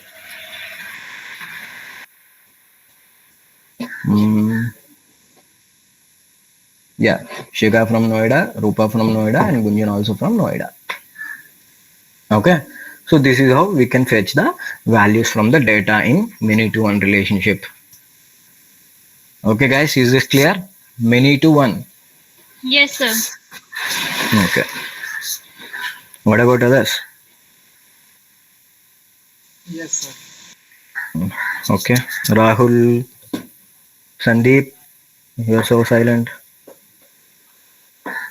Suras, are you clear? Are you there, Suras? Hey, where are you, Dan? Where is the people? Priyanshu. Okay, Prashant. Any Yes, doubts? sir. Clear. Okay. Sandeep, Suras, you guys are not responding. What about you? Are you getting the point? Okay. So here I can add some comments. Okay, because this is related to many to one. Okay, and this particular address is also related to many to one, many to one. Okay, when you are seeing the code, it will be easy for you to retrieve. Okay, many to one. Okay, now we left with the many to many relationship, and we can discuss some other concepts after discussing the many to many relationship also. Okay, so let's take a break for a few minutes. Okay, so after coming from the break, we can have the rest of things. Okay, chalo. Hmm. Okay, so it is almost 11:52. Okay, 11:52. Please come back at 12:07, 12:07 to 12:10 in between. Okay, chalo.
Hello, guys.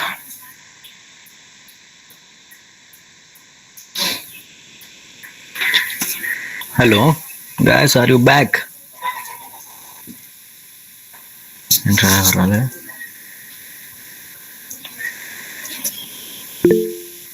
Okay, Gunjan is there.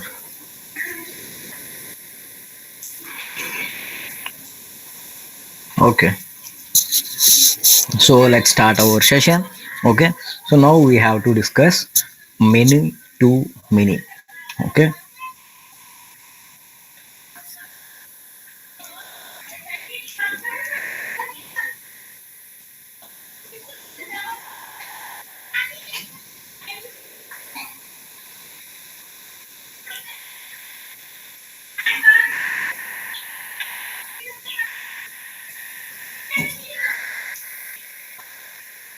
okay. So we are working with many to one relation. No, many to one relation. These are the class of many to one relation. Okay, let's close these things. Okay, now we need to develop, okay, many to many relationships. Okay, we need to develop many to many relationship. Okay, so for many to many development, mm, I can take some examples. Any suggestions, anyone? Many to many. So many to many is all about,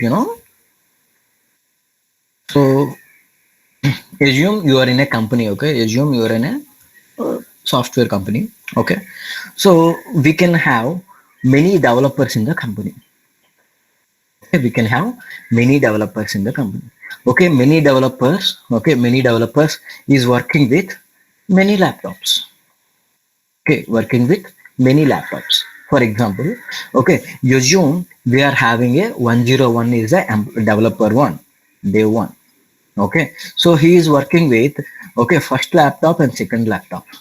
Okay, he is working with first laptop and second laptop. So this is the, okay, I mean, many to one relationship. Okay, so here we can have second developer 102, second developer who is working with the second laptop. Okay, who is working with second laptop. See here, one laptop is having many employees. Okay, second laptop is having many employees as dev 1 and dev 2. Okay, and okay, I mean, here we have, okay, many laptops is handled by one particular developer.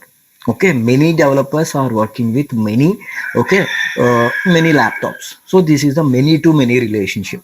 Okay, so we have two employees, guys. We have two employees, and we are having two laptops. Okay, we are having two laptops. Okay, 101 is the developer one. Okay, who is working with first laptop and second laptop.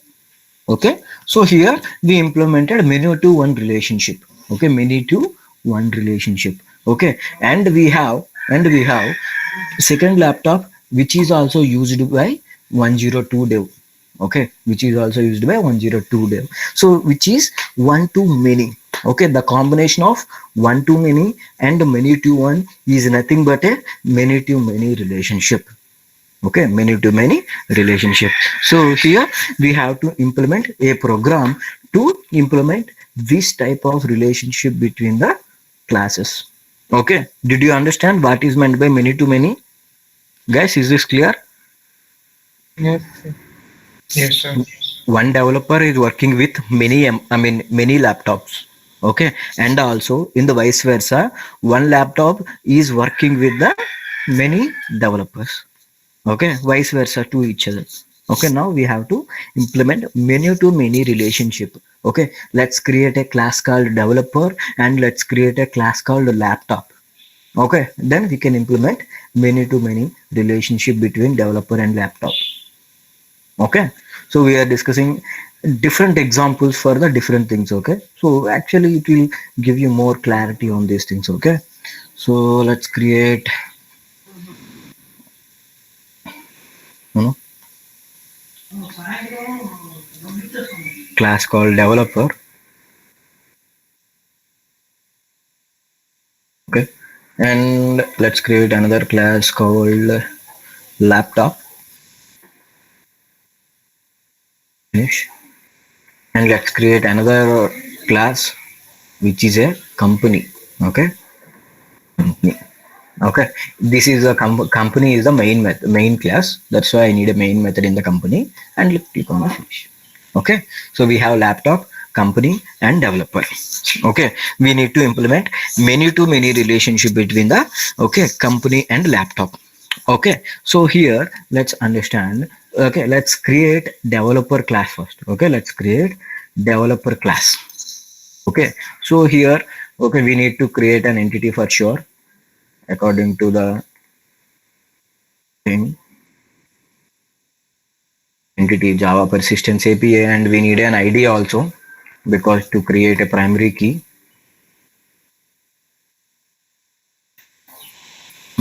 Let's implement something here.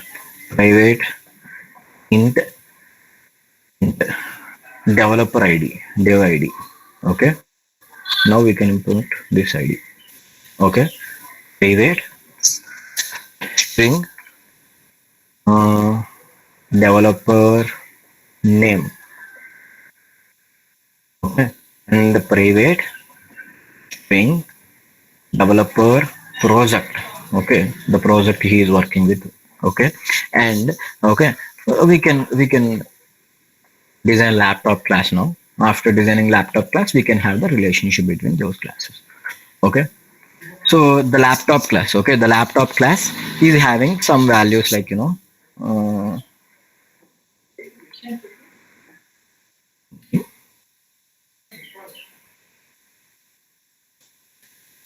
okay, ID,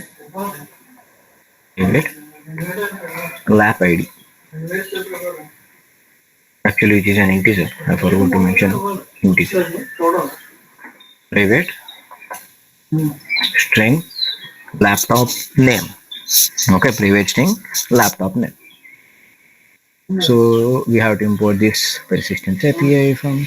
Okay, so we have two things. Okay, laptop has two things: laptop ID and laptop name, and developer has three things: developer ID, developer name, and developer project.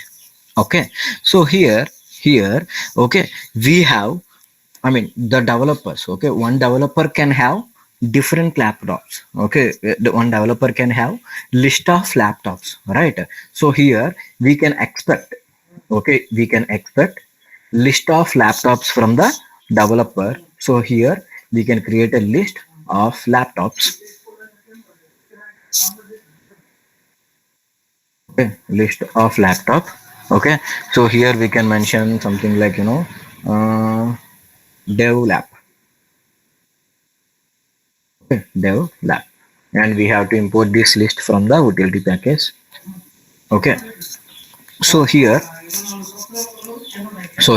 we can implement many to many relation because many developer can have many laptops, right? So here we are implementing many to many relationship. Many to many. Okay, let's import many to many here. Okay, now let's go back to the laptop class. Okay, in the laptop class, one laptop can be used by different employees, right? One laptop can be used by different employees. So here also we can expect list of developers. Okay, private list developer.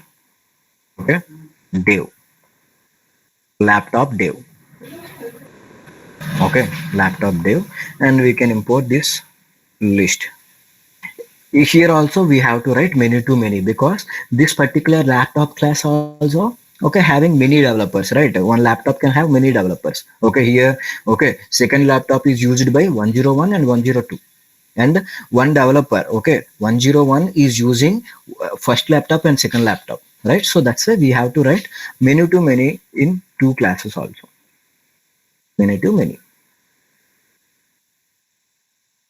Okay, guys, is this clear for everyone? Clear, right? Yes, sir. Okay, so here we have to, okay, add some other content. Okay, first let's add getters and setters and toString method first. Let's add getters and setters. Select generate. and we need to add toString method also.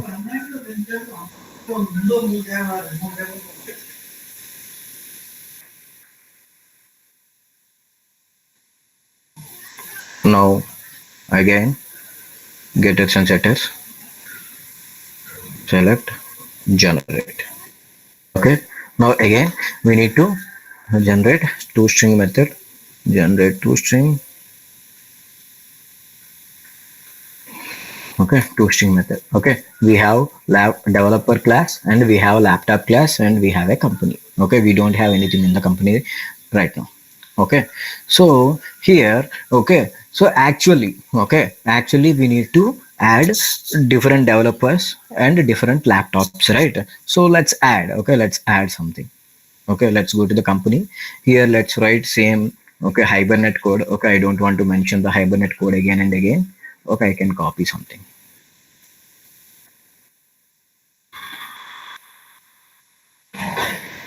Copy and paste it in the company. Okay, and we need to work with developer and laptop, right? So in the place of Team India and everything, remove this. Okay, we want to work with developer class, developer dot class. Okay, and laptop dot class, laptop dot class, and we don't need the third one. We want to work with only two classes. Okay, we have two classes, so that's why I configured two annotated classes. Okay, now we can create two students. Okay, we can create two two developers. Okay, developer d1 equal to new developer. Okay, so we can add the values to the developer. Okay, d1 dot set developer id is something like 123. d1 dot set developer name is someone like, who else remaining in the class? Suras.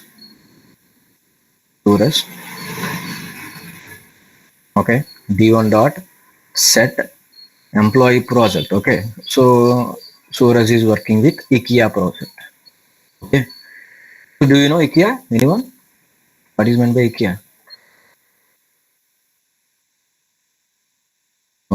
IKEA is one of the furniture company. So developer D2. Okay, so new developer. Okay, so we have Prashant. Set developer ID 124 is the Prashant, and D2 dot set developer name as Prashant. Okay, D2 dot set developer project. Okay, so he is working with some HSBC. Okay, so we have two developers. Okay, we have two developers. Okay, so let's create two laptops. Okay, let's create two laptops. Okay, laptop L1 equal to new laptop. Okay, L1 dot set laptop ID.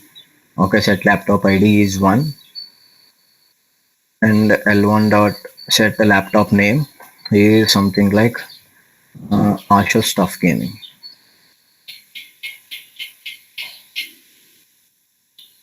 Okay, and laptop 2 L2 equal to new laptop. Okay, new laptop. Okay, so here you can write one of my favorite laptop. Sorry, set laptop ID 2. Okay, actually it is L2, right? L2 dot set laptop name as a Predator. Okay, so we have two laptops and we have two developers. Okay, so here, okay, I will create, okay, I will create a list of laptops first, okay, I will create a list of laptops, list of laptops, okay, list of laptop, ll equal to new array list, okay, laptop, okay. We need to import these two things from utility package,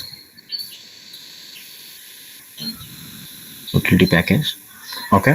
Now, okay, so I want to add these two laptops in the array list, okay, ll dot add laptop 1 L2 and ll dot add laptop 1 L1. Okay, so okay, Suraj is working with two laptops. Okay, Suraj is working with two laptops. So here I can set, okay, set developer laptop. Okay, so developer laptop is LL. Okay, Suraj is working with two laptops, and okay, and so I will create a new list of laptops. Okay, again I want to create a new list of laptops. Okay, so here we have to create something like LL2. Okay, so here in the LL2 I want to add second laptop only, L2. Okay, so this second laptop is working by the Prashant. Okay, so D2 dot set dev lap is LL2. Okay, see, okay, I assigned, okay, two laptops for the one developer. First developer is working with two laptops, and second developer is working with second laptop. Okay, so now we need to save all the details. Okay, we need to save all the details here. Session dot save. Okay, session dot save L2,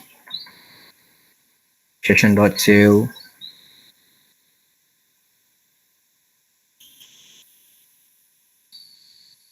L1, session dot save D1, okay, session dot save D2, D1. Okay, we saved everything. Okay, we saved two developers and two laptops in the database. Okay, now we have to commit our transaction. Okay, which is tx or tc. Tx commit. Okay, I committed the transaction. Okay, now let's see what will happen. Okay, so here, okay, it will create four different things. Okay, it will create four different tables. Let's see. Okay, okay, something has happened. Let's see. I mean, okay, so I don't want to, okay, I want to see the SQL part. Okay, so I want to see SQL, so I will add SQL here. Okay, property, show SQL true. Okay, as of now I want to create something. Okay, I want to create because I want to override. Okay, I want to override the things. Now you can see. See, it created, you can see it created, okay, three things: developer laptop, developer, and developer. Okay, it created many things. Okay, so it created laptop table, it created developer table, and it created developer laptop table. Okay, I think, yeah. Okay, now we can see what is happening. Okay, so let's go to the database, see, show tables. Okay, see, actually we have, okay, we have developer. Okay, we have developer, and we have laptop also. We have developer and we have laptop, and we have laptop, and we have laptop developer. Okay, we have two different tables. Okay, developer laptop and laptop developer. Okay, we can expect a developer and laptop for sure, but we are having laptop developer and developer laptop. We have two another tables because here we are creating many to one relationship and one to many relationship, right? I mean, many to one one too many. Okay, we are creating two different relationships. So that's why it created two different, okay, tables. It created two different tables. Okay, so this is, I mean, if you want to see, you can see here. Okay, developer. Okay, let's see developer, what is happening in the developer. Okay, developer has, okay, three properties, and let's see what are the things with laptops. Okay, laptop. Okay, we have laptops. Okay, now, okay, to maintain the relationships, we have two tables. Okay, one is developer laptop. Okay, developer laptop, you can see. In the developer laptop, we have one particular table. Okay, 123 is working with first laptop and second laptop, and 124 is working with second laptop. Okay, and let's see what are the things inside of laptop developer. Okay, what are the things of laptop developer? Okay, laptop developer doesn't have anything actually. Okay, see, actually we don't want to create a laptop developer. No, it doesn't have anything. So here, okay, in the developer class we can mention one thing. Okay, so you can mention one thing. Okay, so here our target entity, what is our target? Okay, developer target is laptop. No, so here we can mention one target entity. Target entity equal to, okay, target entity equal to something like our laptop class. Laptop dot class. Our target in the many to many relationship is laptop. Okay, now let's drop the all the tables. Okay, let's drop all the tables. Drop laptop, drop developer, drop developer laptop. Okay, drop table laptop developer. Okay, we have four tables. Let's drop everything. Drop it, drop it, drop it, drop it. Okay, we don't have any table right now. Okay, you can see. So tables. Okay, we are not having, okay, developer table. We are not having any employee table.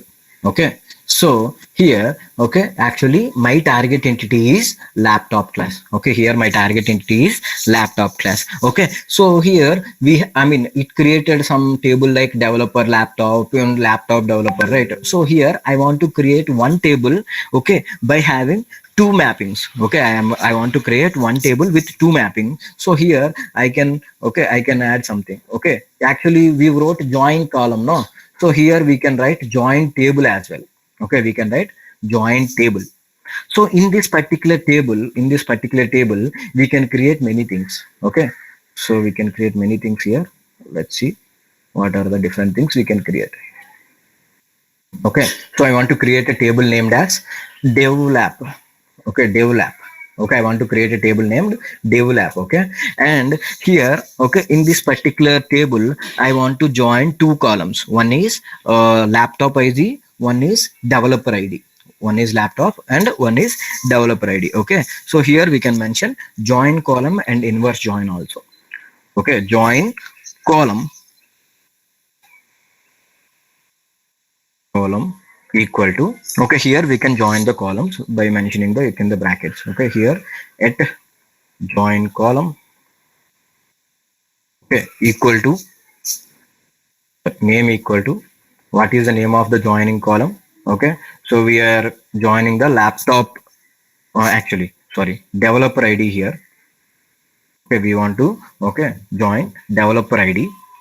Okay, so here we can add another thing also, which is something like, you know, inverse join. Okay, we want to add laptop ID also.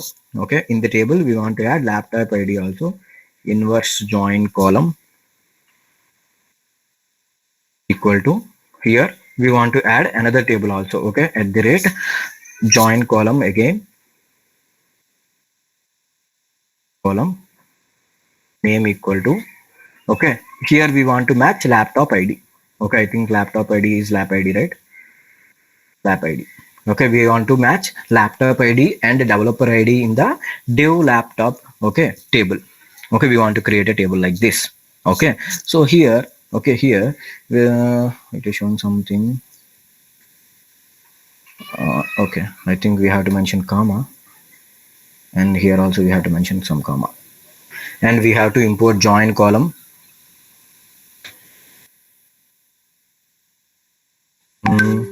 Okay, let's import join table from persistence. Okay, now we can import. What is happening? Change to join columns. Okay, inverse join columns. Okay, the name is wrong. Okay, join columns and inverse join columns. Okay, and still we are having some issue. What is the issue here? Join column and at join column.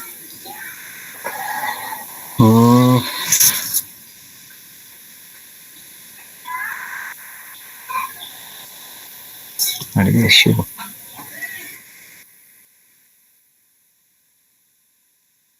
What is the issue? Join column is not resolved as a type. Okay, maybe it is small.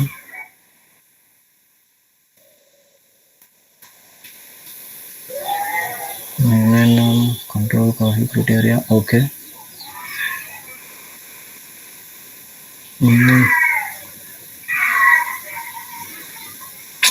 I forgot the class names here. Join column, join column. Okay, let's see what are the things inside of join table. Okay, join table is having okay join columns and inverse join columns. Okay,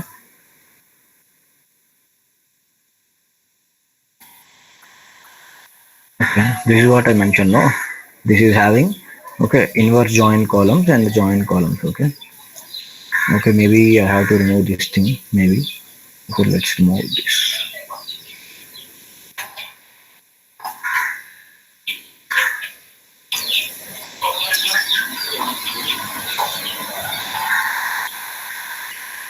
Join column annotation.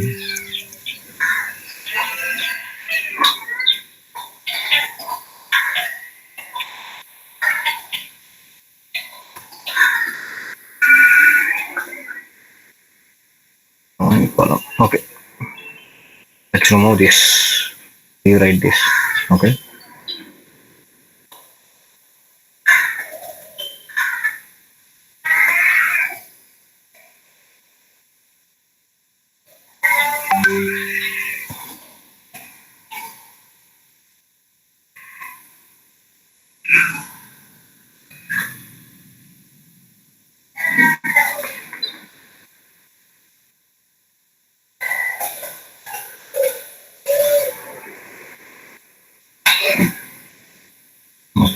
So yeah, we forgot to import the join column. That's why it is raising some issues. Name equal to dev id. Okay, and we have to replace this also join column. Okay. Okay. See, actually, I want to create a table named as develap. Okay, in the develap. Okay, I want to create two columns. One is developer ID and another one is laptop ID. Okay, so we want to match a relationship. Okay, by this particular thing. Okay, now you can run the code. Okay, just run the code. So it will create three tables now. It won't create four tables. Okay, it will create three tables only. Okay, now you can see. Okay, so we have laptop and we have developer and we have dev laptop. Okay, we have dev laptop. Okay, we have three tables right now. Okay, now we can okay, let's remove everything from this. Okay, let's write select star from developer. Okay, select star from laptop, select star from dev laptop. Okay, this is the name that we created, right? So let's go developer. Okay, we can see how many developers are there. Okay, we have two developers with 124 and 123. Okay, remember the 124 and 123. Okay, and we have two laptops, Acer Predator and Asus Tough Gaming with ID 1 and 2, and we have developer laptop where we are having, okay, where we are having relation. See, developer laptop having, okay, Dev ID, Lap ID, okay, that we created now, okay, Dev ID and Lap ID that we mentioned here, okay, Dev ID and Lap ID. Okay, divide and lap ID. So 124 is having second laptop, 123 is having second laptop, and 123 is having first laptop also. Okay, so here we implemented many to many laptop, many to many relation. Okay, many developers working with many laptops. Okay, so 123 is working with many laptops, and the second laptop is worked by the two employees, two developers. Okay, this is the many to many relationship. Okay, guys, is this clear? Actually, so this, actually this particular part is very new for you. Okay, so actually we are creating a table. Okay, we are creating a table here. Okay, this one thing, okay, this one thing is only confusion. Okay, so if you didn't mention this particular, okay, join table annotation, it will create, okay, four different tables. It will create four different tables, which is unnecessary to us. Okay, we need only three tables. One is laptop, one is developer, and third one is dev laptop. Okay, dev lap. Okay, so we have three tables right now. Okay, is this clear? Many to many relationship. Okay, we have developer class, and we have laptop class, and we have company. That's it. In the laptop class also, one laptop is expecting many developers. That's why we implemented many to many in the laptop class as well.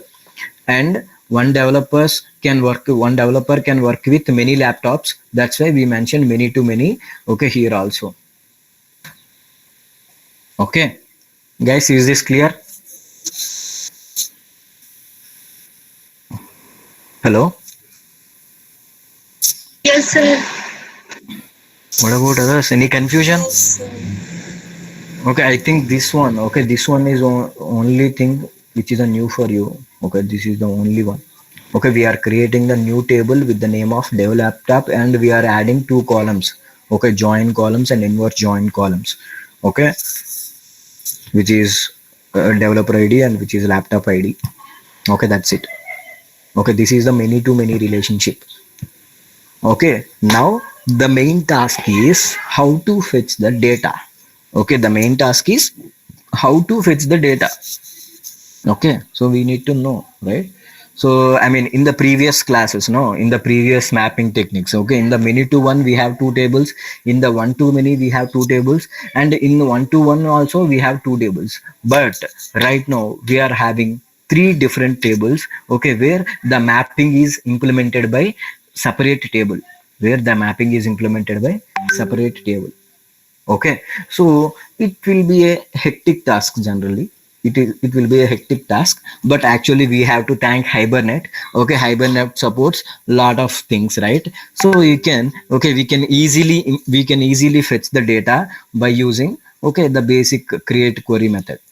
Okay, so if you understand this particular thing, I can guide you to retrieve the data. Are you okay with this? Please check the code. If you are having any doubts here, please let me know. Company, laptop, developer. So here in the company, I created two developers and I created two laptops.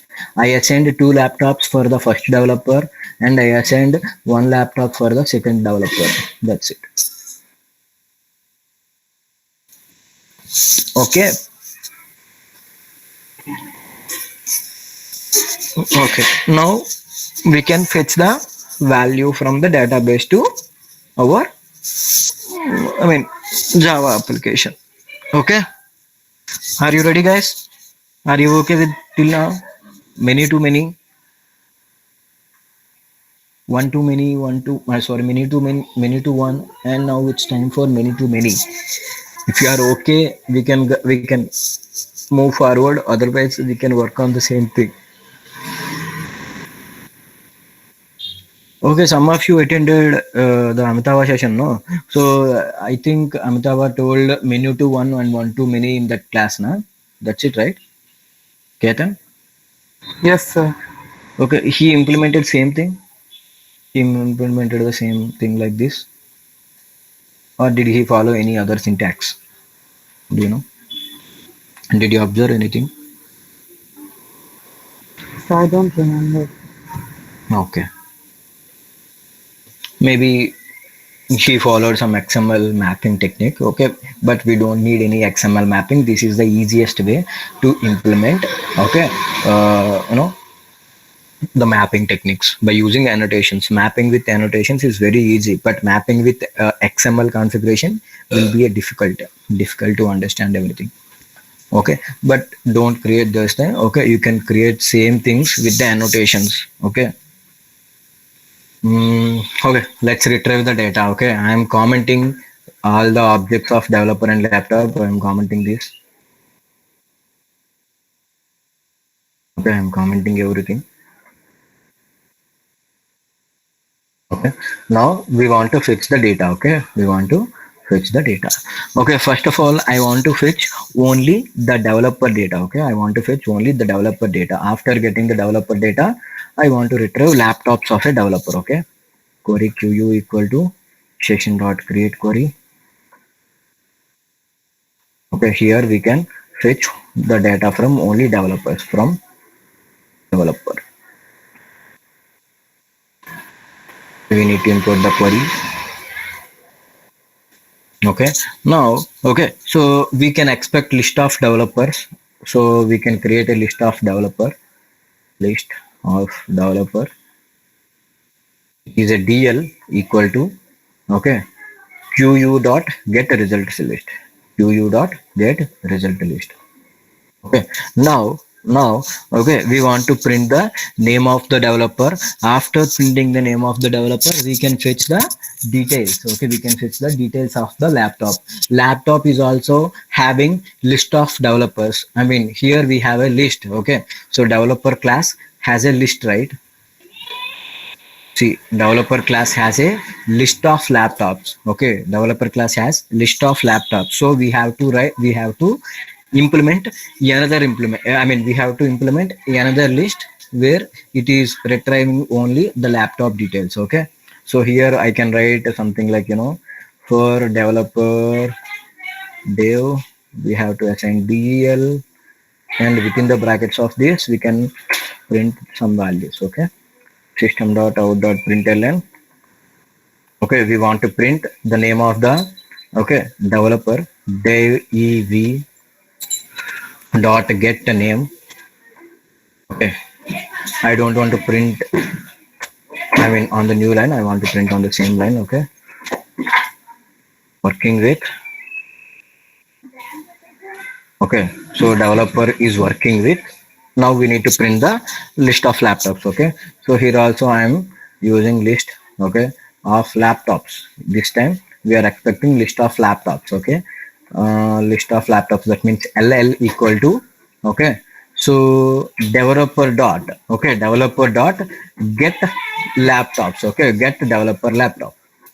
Okay, so here we can write another for loop. Okay, for laptop l of ll, we can print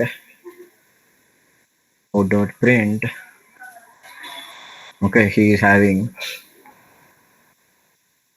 l dot get laptop name. Okay, the same syntax which we worked with one to many. Okay, now you can run this code. Let's see output. It is doing so many things. Bluetooth on చేసి ఉంటే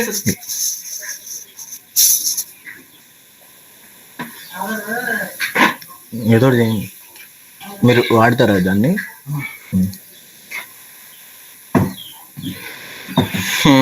Sorry, actually I forgot to change the create method here. Okay, I forgot to change create. It drops every table. Actually it drops everything. Okay, let's cut this code. Okay, let's uncomment this.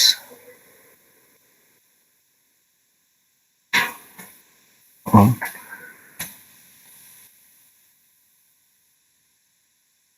oh, wait. अरे भाव help me.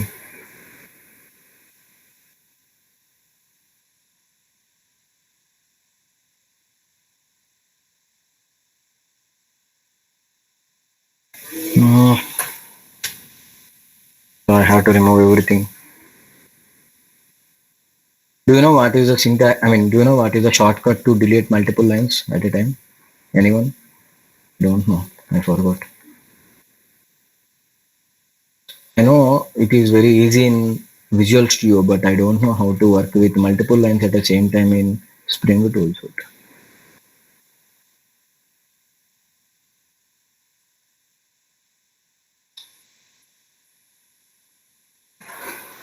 Big waste fellow, no?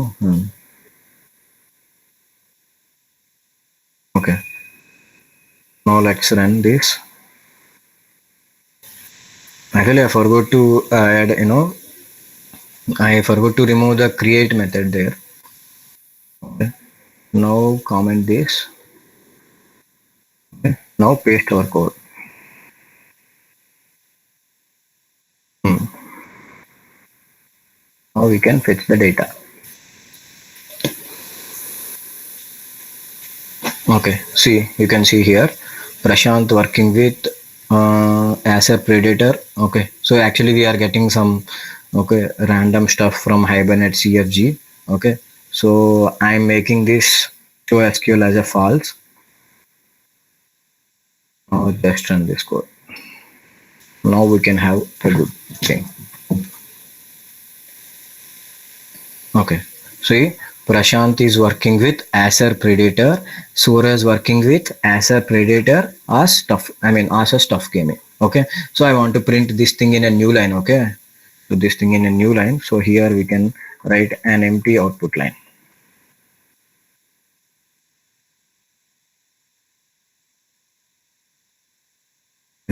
Now another developer will be printed on another line.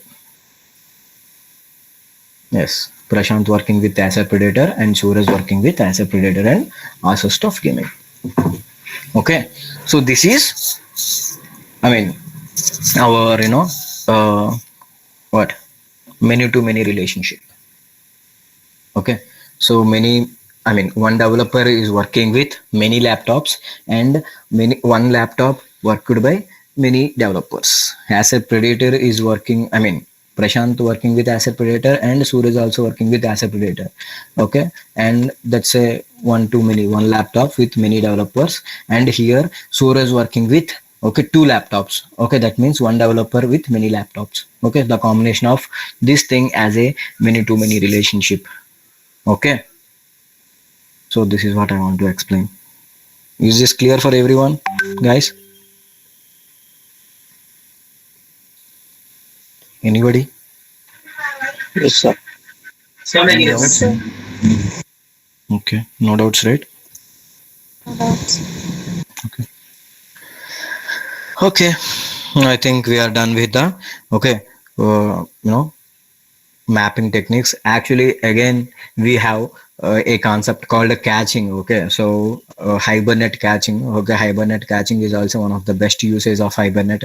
Okay, so how to do catching and all, and after this, okay, we can discuss something theory. Okay, so we have to discuss some theory about object states. Okay, persistence object state. Okay, what is meant by persistence object? Okay, we can have different different states of an object. Okay, we can discuss that particular theory. After discussing the theory, we can start the project. Okay, so okay, so do you want me to continue? Shall we continue?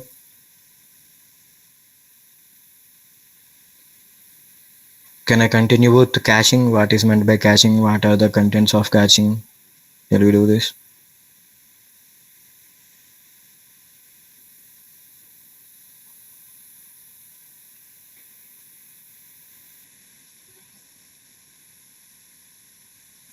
Guys, Yes, sir. okay.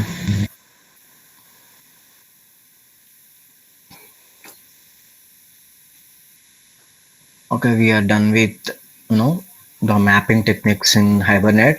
Let's discuss the cache. Okay, before discussing caching, okay, do you know what is meant by cache? Cache memory. We can call it as a cache memory. What is meant by cache memory? Anyone? Cache memory.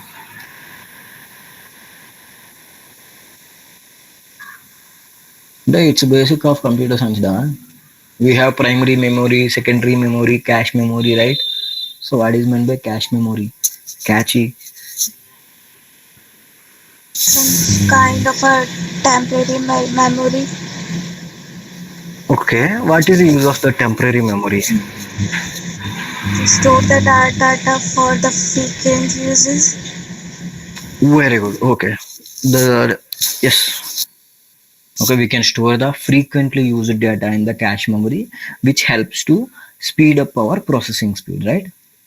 Okay, when you are creating a project, okay, when you are creating a one project with Hibernate, okay, if you are accessing same data, okay, if you are accessing same data for multiple times, okay, no need to go with the database for every time. Okay, so I mean, I can draw something. Okay, here. Okay, so generally this particular thing as a Java application, assume this is a Java application for us, and this is a database. Okay, this is a database. Okay, if you need something, okay, if you need something in your application, you can directly communicate with the okay database, right? You can directly communicate with database, and database also providing some input to you. Okay, but if you are accessing same content for multiple times, okay, if you are accessing same content for multiple times, okay, so here I mean again we have to go to the database, right? For multiple, I mean for the same content, okay, we are again okay going to the database, okay, where the processing speed will decrease. Okay, actually we are wasting the time, right? Because you are fetching the I mean same data for multiple times. Why you are going to database every time, right?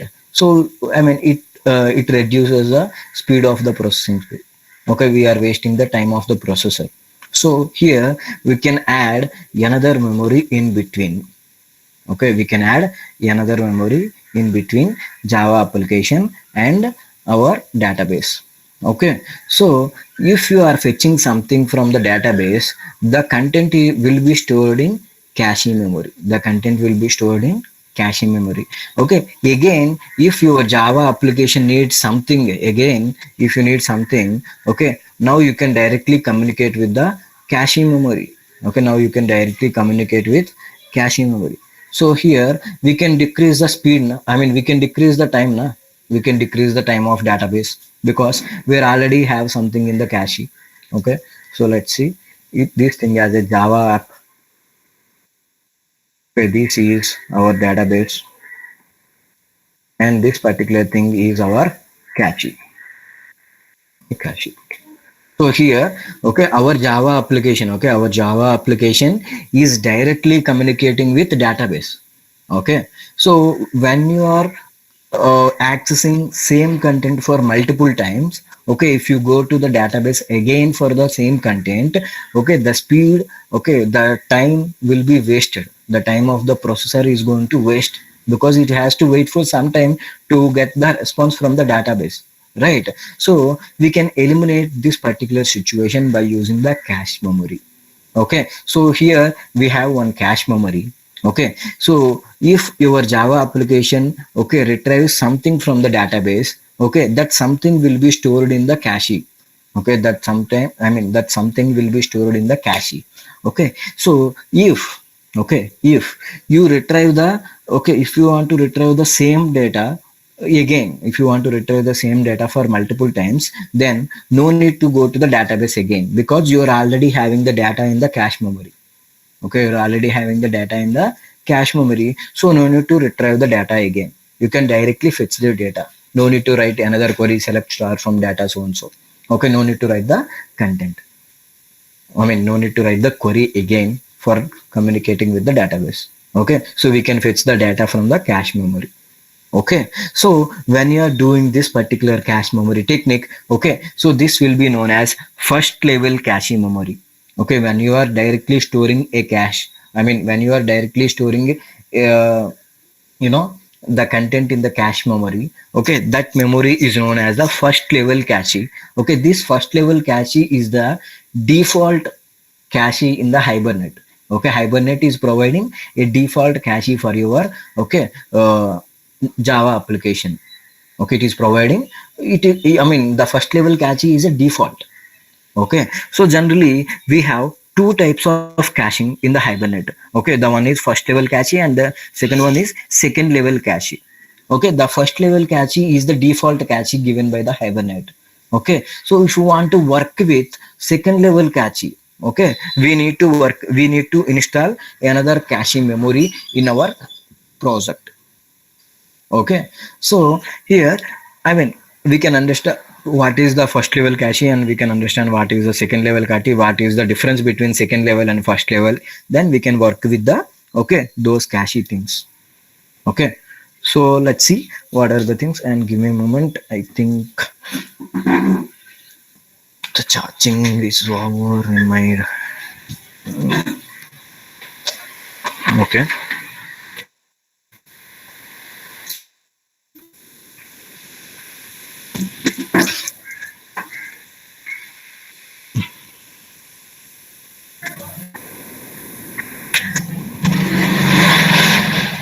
Okay, I have some low battery. Okay, guys, am I audible? Guys, am I audible? Yes, sir. Okay. So, as well, I told you, Hibernate cache is used to improve the performance of the Java application by pulling some data into the cache. Okay, by pulling some data into the cache. Okay, let's write these things. Okay, I mean, let's discuss theory, then we can write something. Okay, so caching in the Hibernate. Hibernate caching improves the performance of the application by pooling some data in the caching memory, by pulling some data into the cache memory. So it is useful when we have to fetch the same data for multiple times, right? It is used when we are fetching same data for multiple times.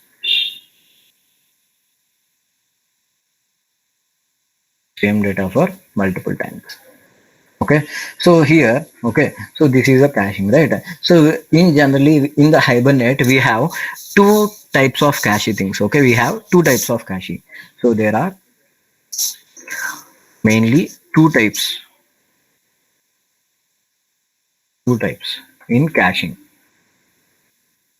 Okay, the first one is first level cache. Okay, and the second one is second level cache. Okay, second one is second level cache. Okay, first level cache and second level cache. Okay, so what is the first level cache?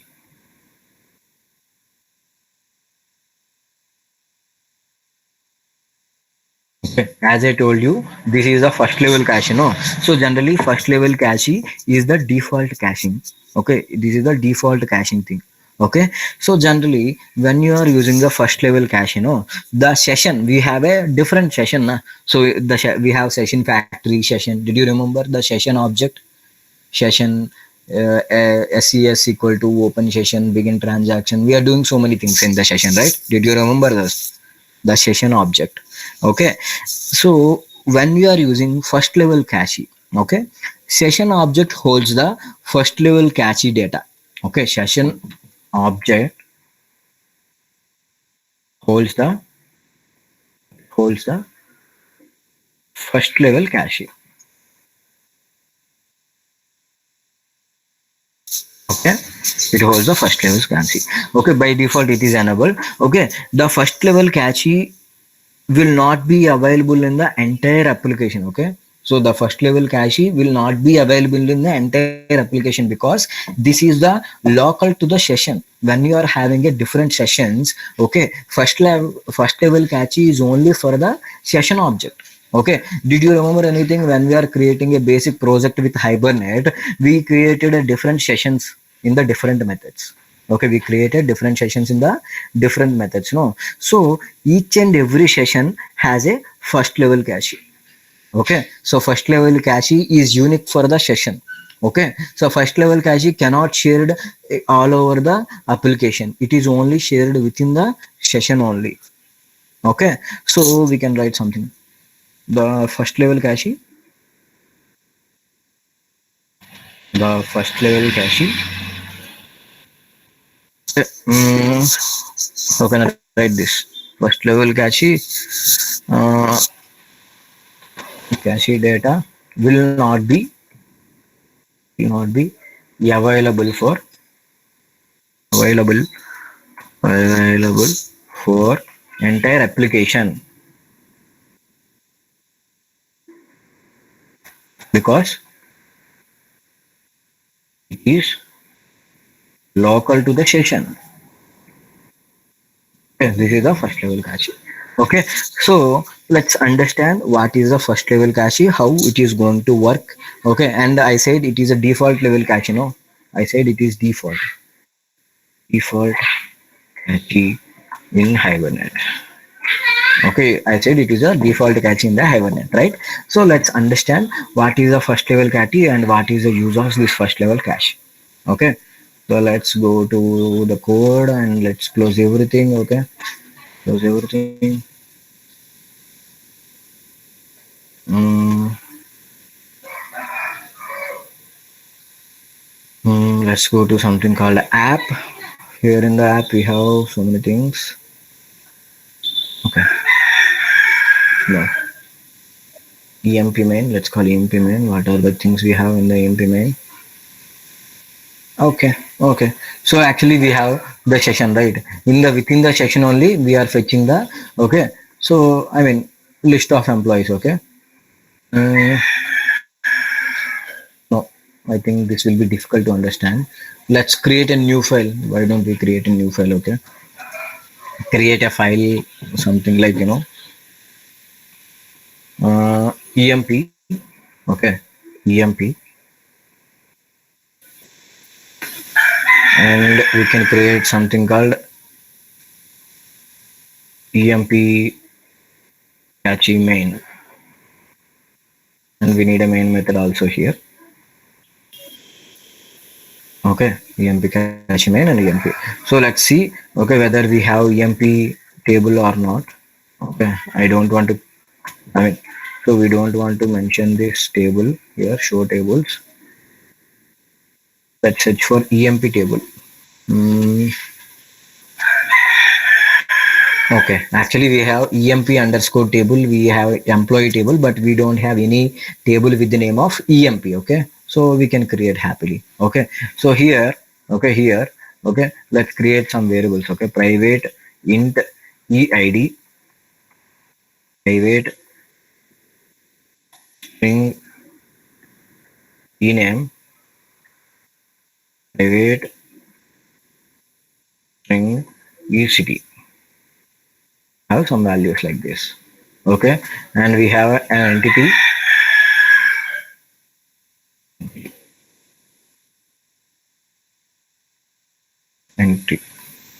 and we have an ID.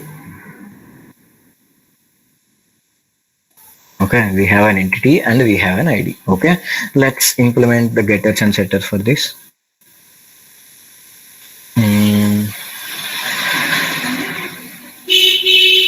Okay, so I'm creating a basic project. Okay, I'm not creating any relation or anything. And we need obviously we need a session object and everything. Okay, let's copy this.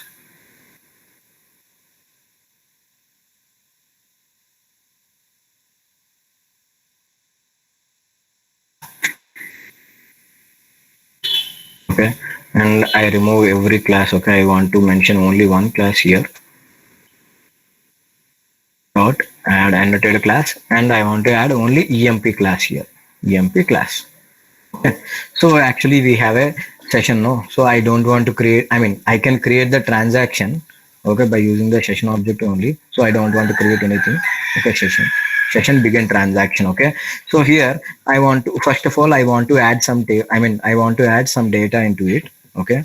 So let's add some data. EMP E1 equal to new EMP. Okay. New EMP. So actually, okay, I want to add some data by using the for loop. Okay.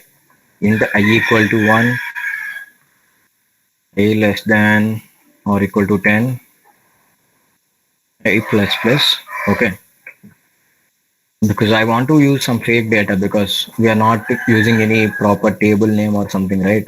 So here I can add something like, E1 dot, um, something like E1 dot set employee ID as I. Okay. Employee ID as I, and E1 dot set employee name, set employee name set employee name as uh, name plus I. Okay. So I mean it will store something like name 1, name 2, name 3, just like that. Okay. And I want to add something like, set city. Okay. So I can write something like city plus I. Okay. I'm just adding some random details. Okay. And we have to save the object session dot save E1. Okay. So I want to repeat this particular thing for multiple times. Okay. Now you can commit the transaction. Okay. We can commit the transaction by session dot get transaction dot commit. Okay. Here I didn't create any transaction variable, no. So that's why I used get transaction dot commit. Okay. If you use any transaction variable, then we can happily mention transaction variable dot commit. Okay. So let's run this code. Run as a Java application and click on the OK. And it will create 10 entries in the table. Okay. Oh, we have something. Okay. EMP was altered from 1 to 10. Okay. But we have some error. Identifier for an instance SWAT1 Hibernate was already altered 1 to 10. Hibernate engine transaction no JTA platform. Okay, we are having some issue. Hmm.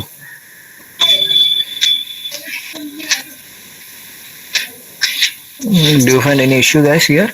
I think I didn't find an issue.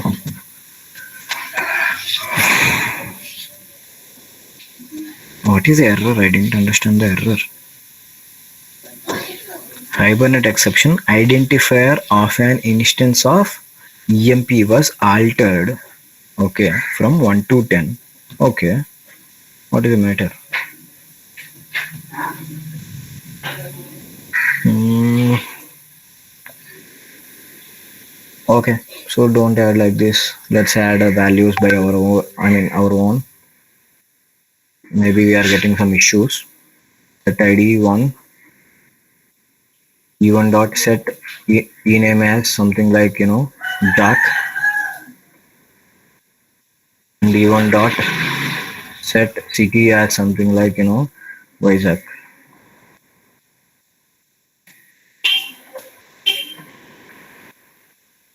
Okay, let's copy these values for multiple times.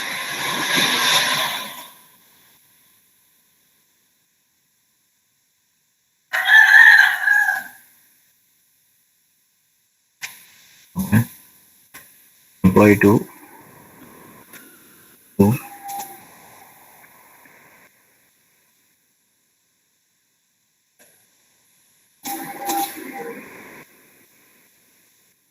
Okay, I'm adding some 3 or 4 values. Okay.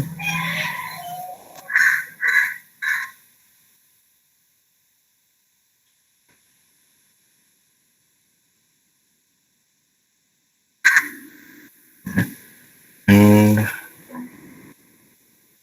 employee and EI 3 something like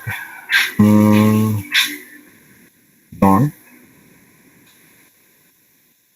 or fourth employee is Rocky.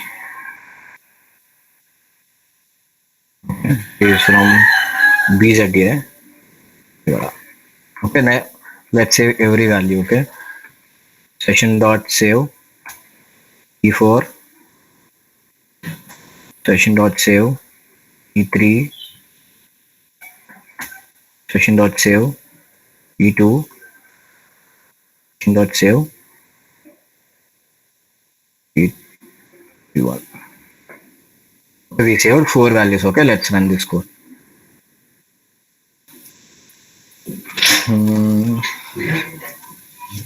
Okay, inserted successfully. Now let's print the values. Okay, select star from EMP. Okay, select star from EMP. Now let's print the values of EMP. Okay, we have 4 values. Okay, 4, 3, 2, 1. Okay, now let's remove all these code. Okay, because we want to fetch some details. Now, actually, we want to see how one particular cache is working. Okay, see. So here I am creating one query. Okay, here I am creating one query as employee E1 equal to session dot get employee. Okay, I want to get an employee. Okay, get an employee of emp dot class, and here I am using primary key of 1. Okay, so I want to retrieve the first employee. I mean the employee whose ID is 1. Okay, here we are getting some employee. We have to typecache the employee. Yes, we got it. Okay, so this is the thing. Okay, so actually we are performing the same thing, right? So here,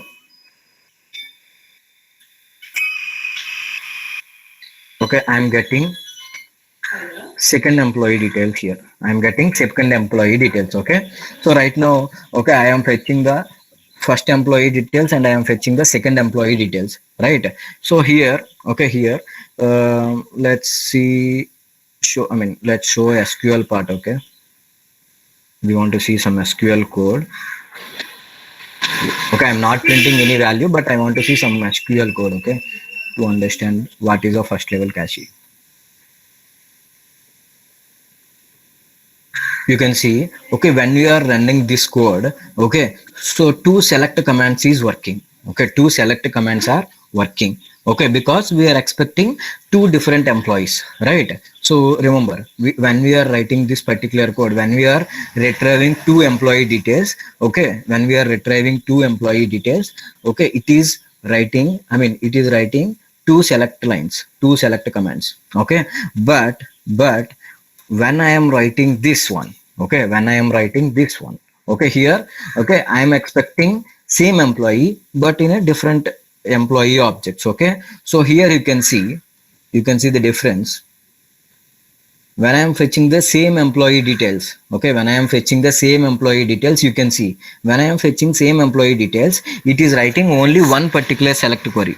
It is writing only one select query. That means, okay, here, okay, it is not, we wrote employee, we are retrieving employee class for 2 times, no, but it is writing one select command because the first level cache isn't working. Okay, this particular data will be stored in the cache. When we are retrieving again, okay, it is fetching the same data. It is fetching the same data which is stored in the cache memory. Okay, this is the use of first level cache.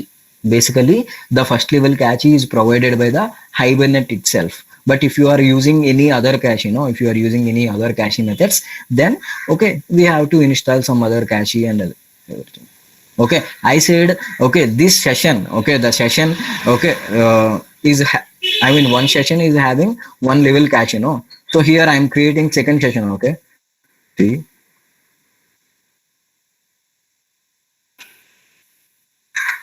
Section 2, and we have to close the section 2.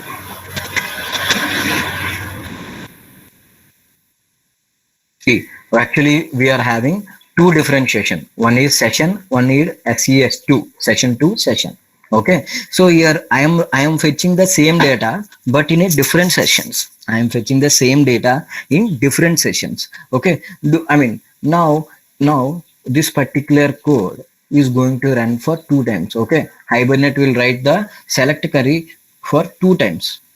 You can see, okay, Hibernate is selecting the query for two times because, okay, Hibernate is selecting the query for two times because, okay, we are fetching the data in a different sessions.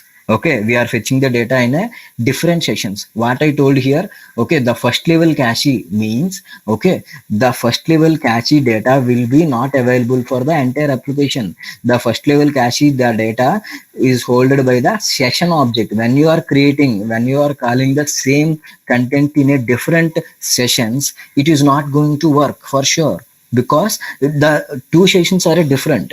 Okay, but the first level cache is held by the session object, but you are creating a say, I mean, you are returning the same content for multiple times but in a different situation, but in a different sessions.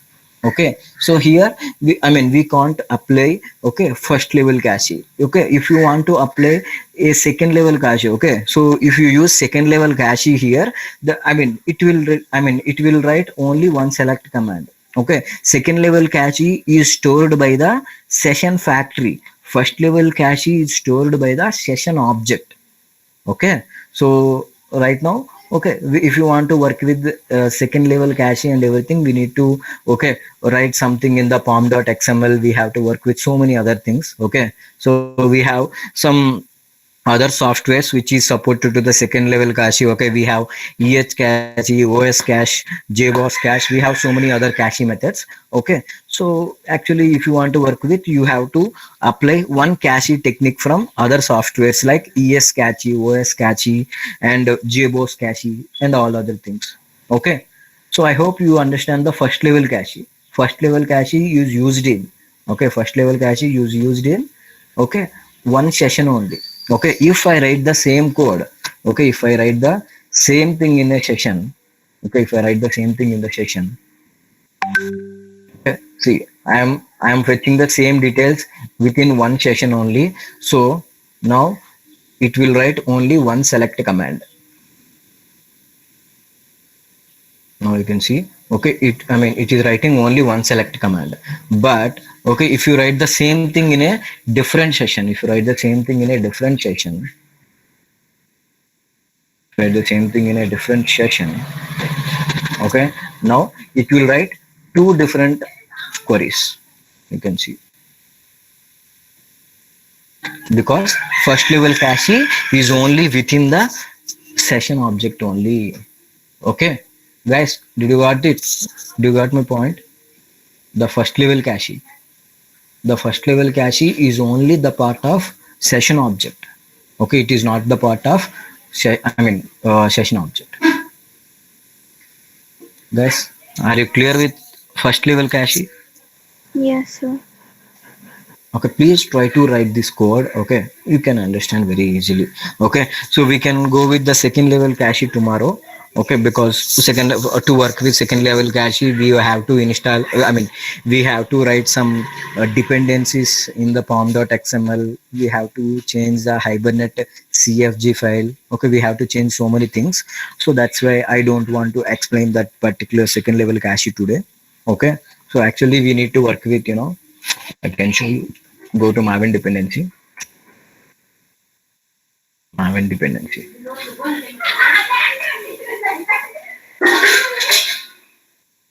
So here we can search for something like, EH cache.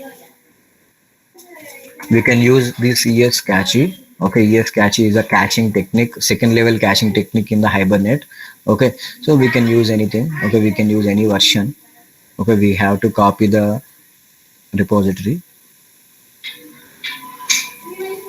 We have to copy this particular dependency, or we can download the dependency. Okay, after adding this thing in the pom.xml, we have to add another thing also, Hibernate cache, Hibernate EH cache. Okay, we have to add this thing also, Hibernate EH cache relocation. Okay, so we have to add this thing. But when you are adding Hibernate cache, okay, so you have to use the same version as the Hibernate. Okay, we are working with Hibernate 5.6.11, so that's why I opened 5.6.11 of Hibernate ES cache relocation. We have to add these two things in our pom.xml, and we have to change something in the Hibernate cfg.xml. We have to do a lot of things. Okay, so that's why I can explain this second level cache tomorrow. Okay, so as of now, please work on the mapping techniques. Okay, if time permits, tomorrow we are going to start the project. And tomorrow, okay, so Capgemini people or some other people going to join in our session. So please make sure you join through the laptops, guys, because in the meanwhile I can ask you to share the screen and all. Okay, so please join through the laptops. Don't join with something like mobiles or something. Please join through the laptops, and please open the Spring Tool suite, and Capgemini people will see what you are doing and what you are how you are understanding and everything. Okay, and I will appreciate everyone in the batch, because you guys are doing a great job. Because I got a lot of appreciation in the in the deep tech. Okay, so we got our particular lab report got selected as a first, the best lab report. Okay, because so many people, I think 17 people sent me the GitHub repository about the HRMS project, and a few people, only I think 10 people added JUnit code also. Okay, so my management is very very happy with your performance. Great moving, great learning. Okay, please keep your good work. Okay, please rock. Okay, we'll rock it. So at the end of the day, we want to place in somewhere as a Java developer. That's our aim. Okay, so please keep up the good work. Okay, let's congratulations everyone, all the very best. Okay, so yeah, tomorrow we can discuss so many other things. After discussing, okay, we can start the project. Okay, Okay, sir. yeah, Okay, sir. Sir, can we have a code of this mapping? yeah, I will upload this in the GitHub.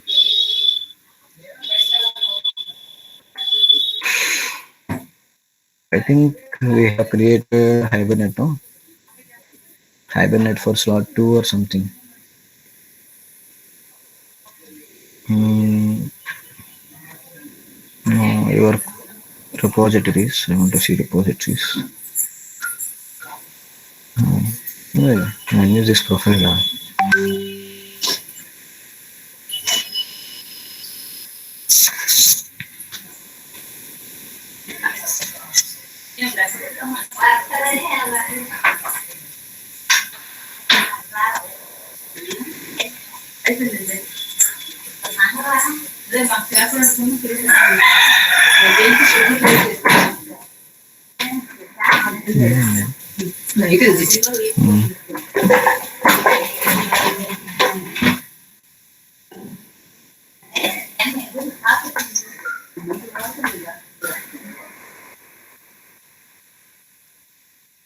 And I forgot to add menu to many to the classes.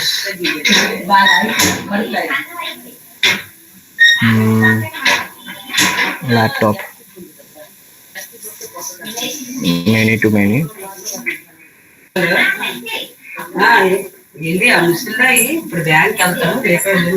Laptop, college, developer, no?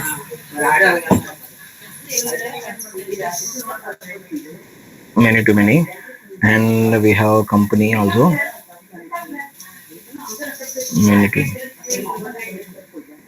okay. Okay.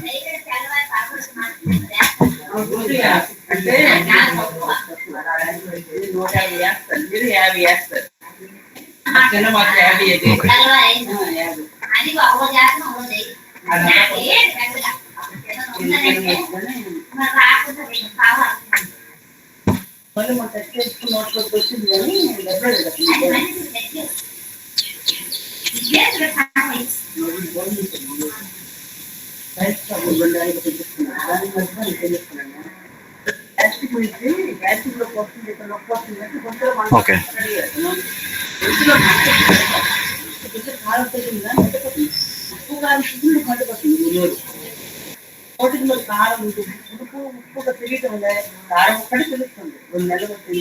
Okay. You can see the code.